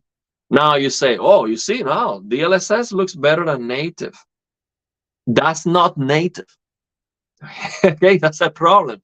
It looks blurry because it is blurry. It's a mess. So you're basically comparing a mess with tricks from Nvidia. Okay, which is fantastic. I like DLSS. Okay, don't get me wrong. I think it's a great technology, but the games are blurry. That's not 4K. That's the problem. See, that's that idea that we are in the post-resolution era. I completely disagree with that. I get what they're trying to say, which is basically, if you're trying to push graphics, native resolution, native rendering doesn't make sense. We need to use upscaling so we can push the graphics, because when you push the graphics, the performance goes down the toilet. So you need to basically understand that you cannot get as many pixels on your game. So what is the consequences of getting many pixels on your game? A softer image. And that's what we get with TAA. Yes, the edges are rounded, but it looks softer. Okay, so a softer picture is not better than a sharper, a lot of pixels image. It cannot be. Okay, so don't push the graphics. Okay, I understand. You want the technology to move forward. Me too. I also want the technology to move forward. But here's my point. Here's what I would do. I would offer the maximum clarity and sharpness and performance possible for every single game. And as the GPUs get more powerful and as we invent new technologies, let's keep improving the graphical fidelity. But the clarity, the resolution, the sharpness, and the performance has to be guaranteed. So you can push all the graphics you want, as long as with the most powerful PC on the market, you can run that as clear and with the highest performance possible all the time. Okay, that's my idea, and I am 100% convinced that's the best idea. Okay, the best idea is not gonna be, oh, let's increase the lighting, calculations and bounces to get a more realistic lighting or shadows or whatever. And then if we have to sacrifice and have to use a more aggressive upscaling and reduce the FPS, then okay, that's just a consequence of trying to push graphics. That's wrong in my opinion. That's not better. That is not better. So that's my opinion. Okay, that's what I think. Yeah. Eric says most likely they are comparing DLSS with native TAA, but DLSS is not close to native. No AA in clarity, of course. It is not even close. Hello, says Dragos. Did you find any way to enable BF5 between 60 and 100? No, it is not possible on the C1. It is not possible because the problem is the C1, these TVs, they do not, like, you cannot have a custom resolution with a refresh rate that is not, the ones that you're given, basically 23, 24, 25, I think, 30. You can see it on the control panel. I forgot. For sure, 50, 60, 100, and 120. If you create a custom resolution and you don't use VRR, with VRR it works. Any custom resolution works. But without VRR, any custom resolution you create is not gonna work. It's not gonna work. And even if it was working, the problem is when you use OLED Motion Pro High, for example, at 50, it works. It is changing. So my hope was that OLED Motion Pro High was going to respond. And if there was a way to hack the TV, ADID or whatever, to force a custom resolution that was, let's say, 80 hertz, for example, I was hoping that OLED Motion Pro High was going to adapt to it. But you cannot create, like you create the resolution, it doesn't work. Like you get judder, basically. You can create a 4K 80 hertz custom resolution. It judders. It is not working. So I think it cannot work. And when you use OLED Motion Pro, it's not at 80. It's not, it's, there's no way. Now, there's no way I can make it work. LG, no question about that. I mean, LG could definitely 100% release a TV that has this OLED, let's say the G4, okay, or even change the TV update or whatever. They could definitely release a TV that has this OLED motion feature at 60, 70, 80, 90, 100, 110, 120. No problem. Okay. And give you more options to trade off clarity, motion clarity, and brightness. So every person can adjust it to whatever they prefer. Maybe they feel like, okay, I don't want to lose more brightness. Let me just tweak it like half, like a slider, like intensity slider, and get more or less. They could definitely do that. Now that would cost more money. That would cost like maybe some additional hardware, but it is worth it because LG could advertise that for gamers, and I would sell you that TV. Okay, I would make 1,000 videos about that TV because I think it would be amazing. Okay, so LG, just do it and send it to me. I will do the advertisement for you. And yeah, that's the thing, but it doesn't work, man, unfortunately. Yeah. If you were a game developer, what kind of game would you create? I would create Elden Ring, Ghost of Tsushima. So I'm talking about Elden Ring level of the art design and the scope of the game. Gameplay, Sekiro-like. I want more parries and stuff. I like parries. I would definitely focus a lot in different ways of transportation throughout the world, because now you have an open world that's very interesting. I want to go through the world in different, maybe animals and also vehicles. I want vehicles that feel nice to drive. I'm talking about Ghost Recon, not Breakpoint, like Ghost Recon Wildlands. Okay, Breakpoint, the driving was awful in my opinion. But it looked very good, but the driving was awful. But Ghost Recon Breakpoint, for example, I enjoy a lot the driving there. That was not realistic, but shift like how do you call that? Lifting, shifting, drifting through the mud. It was so fun. So I would try to create some vehicles that are very fun to drive, and of course try to make sense with this aesthetic of the game. So that would be my idea. Breath of the Wild, Elden Ring, kind of interesting world that feels rewarding to explore. The enemy variety of Elden Ring, the combat system of something like Thymesia is like Sekiro-like, but more difficult. No difficulty levels. I'm sorry. No easy mode. No. Okay. I want a balanced gameplay that feels progressively it is getting difficult. I don't want the character to feel overpowered ever. I want a game that there's no way you can be overpowered. Okay.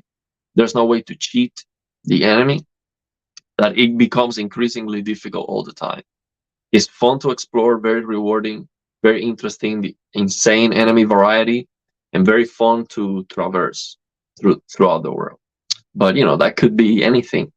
But that's my idea. So now the thing is, how can you make that to perform well and to look good? Will be a challenge, but that's my idea. It's like, I mean, of course, I'm selling you a Ferrari. Of course, that would be a great game. who wouldn't want to play that? Of course, yeah. Filtrix says, I like DLSS, but it should be used to achieve 120 FPS plus, not just 60. Exactly. Okay. Upscaling, frame generation, that is not to get bare minimum level of performance. So these game developers showing you the PC system requirements, and they are including on the PC system requirements DLSS quality to get 60 frames per second. Wrong. That is not why you use DLSS and upscaling and frame generation. You use that upscaling to get a high frame rate, to crush FPS. And also, the quality, the picture quality changes with the depending on the frame rate you're getting. For example, in Cyberpunk, I noticed that if I'm getting 100 to 120 FPS, even if I have to use DLSS performance, it looks okay. But now, if I use that same DLSS performance and I use ray tracing and all of that, and now my frame rate is like 60, it looks worse. I get more aliasing, it looks worse. So frame generation, upscaling, these technologies that are using, some of them are using AI and all of that, they look better and they perform better when you have a higher frame rate. So that's the intent. The developers should not say, oh, so now we have this available, so we can target 60 with upscaling. Wrong. Very wrong. That's the idea of native rendering is there and we native resolution. That doesn't make any sense. No, it does make sense, because as a developer, if you target a game to run at 1440p on a 3060, for example, at 60 FPS with high settings, now you have a 3060. Now you know you can use DLSS and you get a better frame rate, better performance. So that's just wrong. Veltrix says, when it is used to get 60 FPS, then that's when it is bad, in my opinion. Yes, of course. Radex says, the new Unreal Engine 5 game Talos Principle 2 has a problem with HDR. I'll see if I can get that game. Somebody else told me about it too. I'm not sure if it was you. There is a long discussion about it on Steam. This game has the potential to look amazing. Will you make a video about this game? I will. I'm gonna download it today. I'm gonna make a video about that. Let me make sure if I have the name of the game right. Let's see if I have it here. You let me know. See, this is let's see, because I was looking at it. See if this is the game you're talking about. It's the Talos Principle 2. Yeah, that's the one you're saying. Yeah, yeah. I'm gonna download it. I'm gonna try it. PS1 Freak 26 said, I remember when people complain about FXAA being soft, but nobody complains about TAA. Yeah, FXAA is probably the worst. I mean, that thing is just trash. Absolute garbage. I mean, you still get the aliasing, it just makes everything blurry. I mean, I never used that for anything. M. Sosa, how's it going? What about EAWRC? Is that the racing game? I think I tried that game. I think I have that game. I tried. I don't remember if I made a video about it. I don't remember. It was WRC2, I believe. I don't remember. But I think oh, you mean the HDR? Review sounds good. The HDR. I don't remember if, I'm not sure if it's like a rally game, like a racing game that was a rally game. I'm not sure if that's the one you're talking about. I have the game HDR. Okay, let me see if I can. From Dirt Rally 2, still a very good game. Okay, yeah, that's the one you're talking about. I think I tested that game. It supported DLSS and it was running okay. Like I was getting like 100 to 120. It was okay. I tested OLED Motion Pro on that game. It was dropping sometimes when it was raining or something like that. And the thing is, with racing games, I don't notice the big advantage of better motion clarity because the car is not moving on the screen. The track is not moving on the screen. It's like same place. And then the only things moving is the sides of the track. And I don't care too much about that being blurry because, you know, it's just not something you're paying attention to. So for racing games, I don't think it makes a big difference, the motion clarity. But you can still see it, of course, when you turn, you see the things in front of you moving. But yeah, I didn't make a video about it. I don't remember.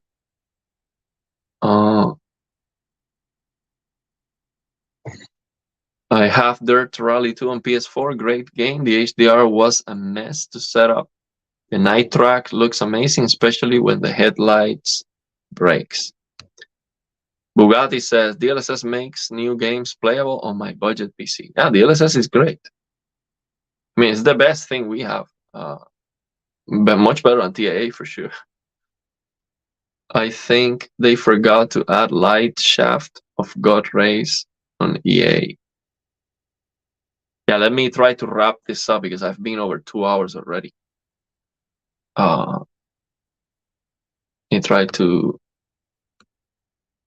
Okay.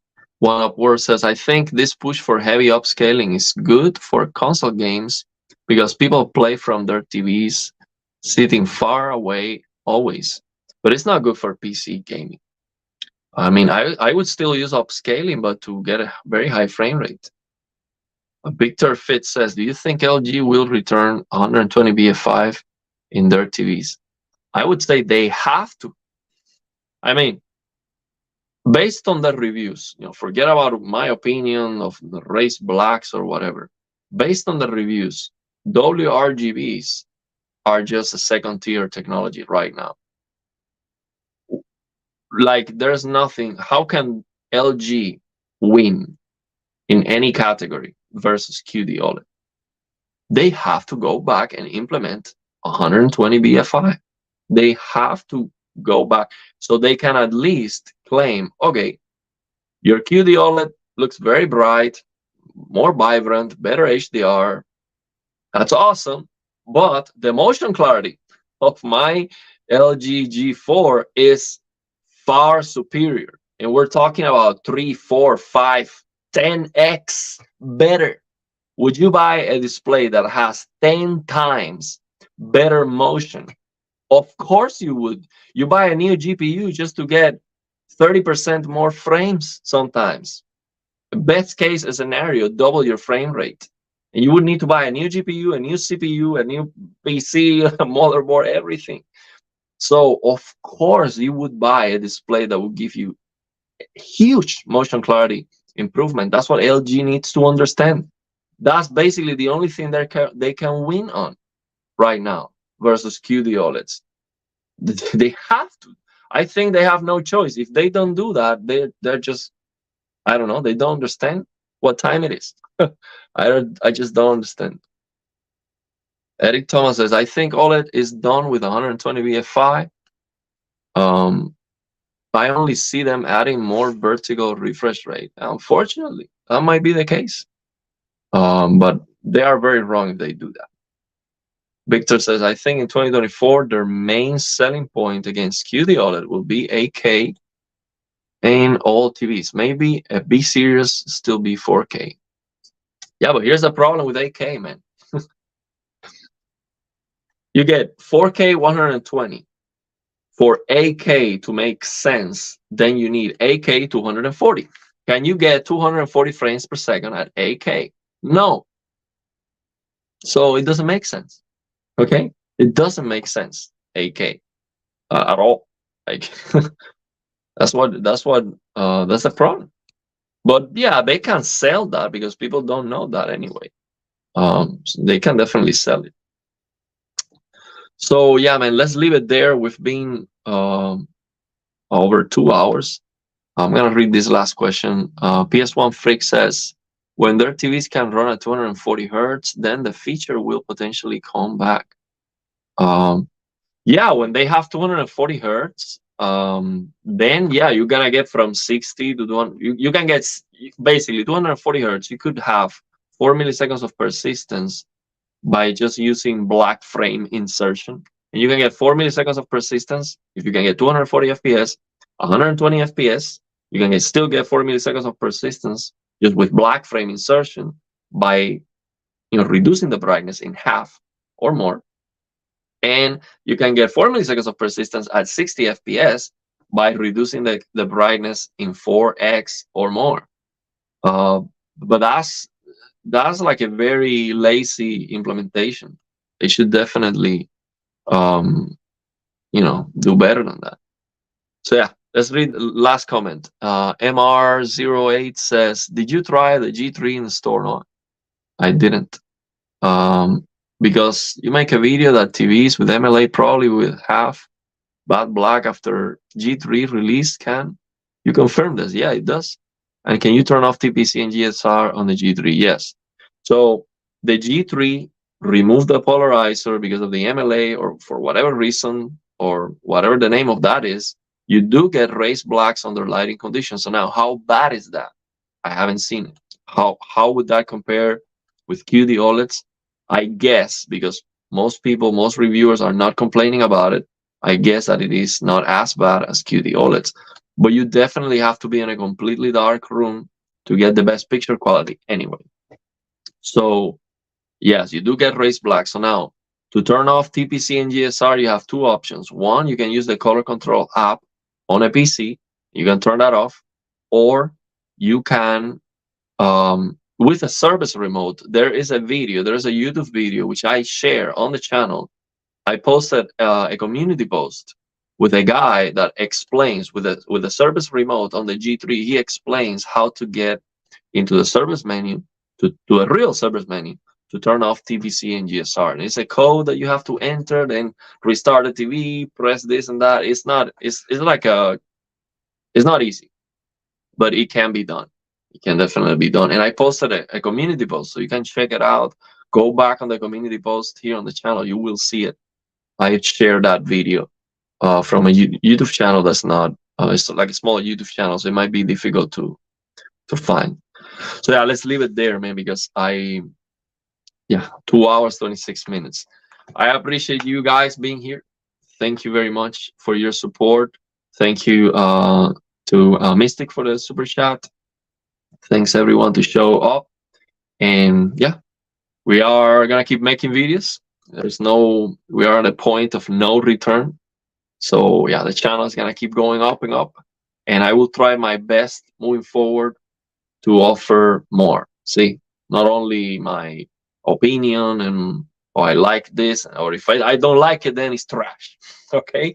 Because I don't want to fall into the trap of things are either amazing or absolute trash. I have to understand that even if it has something that I really don't like, there might still have the game or the product or whatever might still have some qualities that maybe I can share some thoughts on it, that it will be worth talking about them. See, and it will be unfair to say, okay, this is trash, you shouldn't even try it, because that's the same thing I'm complaining with TV reviewers saying that, oh, BFI is 60 is not even worth trying because you lose brightness and it flickers. That's not fair. So I'm not gonna do the same. Okay. So yeah, thanks for everyone that showed up. And okay, please respond. Okay, I'm gonna respond. What is that you ask? Running in Suit says, are you going to try buying the CX GX? You must make a video about BF5 at 60. On it, it is 312 FPS, same as 120 BF5 on the C1. I believe you. I'm not sure if you are the same that has been telling me that, but I believe you. One day, I can guarantee you this for sure. Even if I don't buy the TV, I might find a friend that has the TV. I mean, I know somebody new, and I'm like, hey, by chance, do you have a CX at home? One day, I will test the CX and GX. Now, me buying it, I would need to move somewhere else, maybe, to buy it. Or maybe if a friend needs a TV, I might recommend it, because it's a good TV, cheap. I mean, if you can get it in the used market, like a 77-inch for $700, something like that, yeah, I would definitely recommend it. I can go and check it out. But for now, I trust you. So basically, people are telling me that the CX at 60 is not 4 milliseconds of persistence like you can see on the Blurbusters forums. So that's, listen, that's like saying that the Blurbuster's chief made a mistake, okay? Because he said 4 milliseconds of persistence. So I mean, the Blurbuster's chief, he doesn't have a CX. He has a C9. So I mean, he's maybe sharing that with data that he got from somebody else. But I mean, it's so unlikely. It's like the Blurbuster chief, when it comes to motion clarity, he's God. Okay. So to say that he's not clear about that is like, I would need to test it, retest it, send the chief, send him an email, ask him just to triple check. But yeah, that's what people are telling me. Yeah, he's saying the Blurbuster chief might have made a mistake. Trust me. I mean, it's possible. It's possible, but I highly doubt it. So yeah, I would like to test this. I'll see. One day I will test the. I'm interested on it for sure. The CX GX. And I've said it before. If I move somewhere else and I cannot go with my C1, I would buy a bigger G1 or GX, like a 65, 77 inch. But I'm not moving anytime soon. And I was able to move mine. So yeah, let's leave it there, man. Thanks for being here. And you guys have a great day.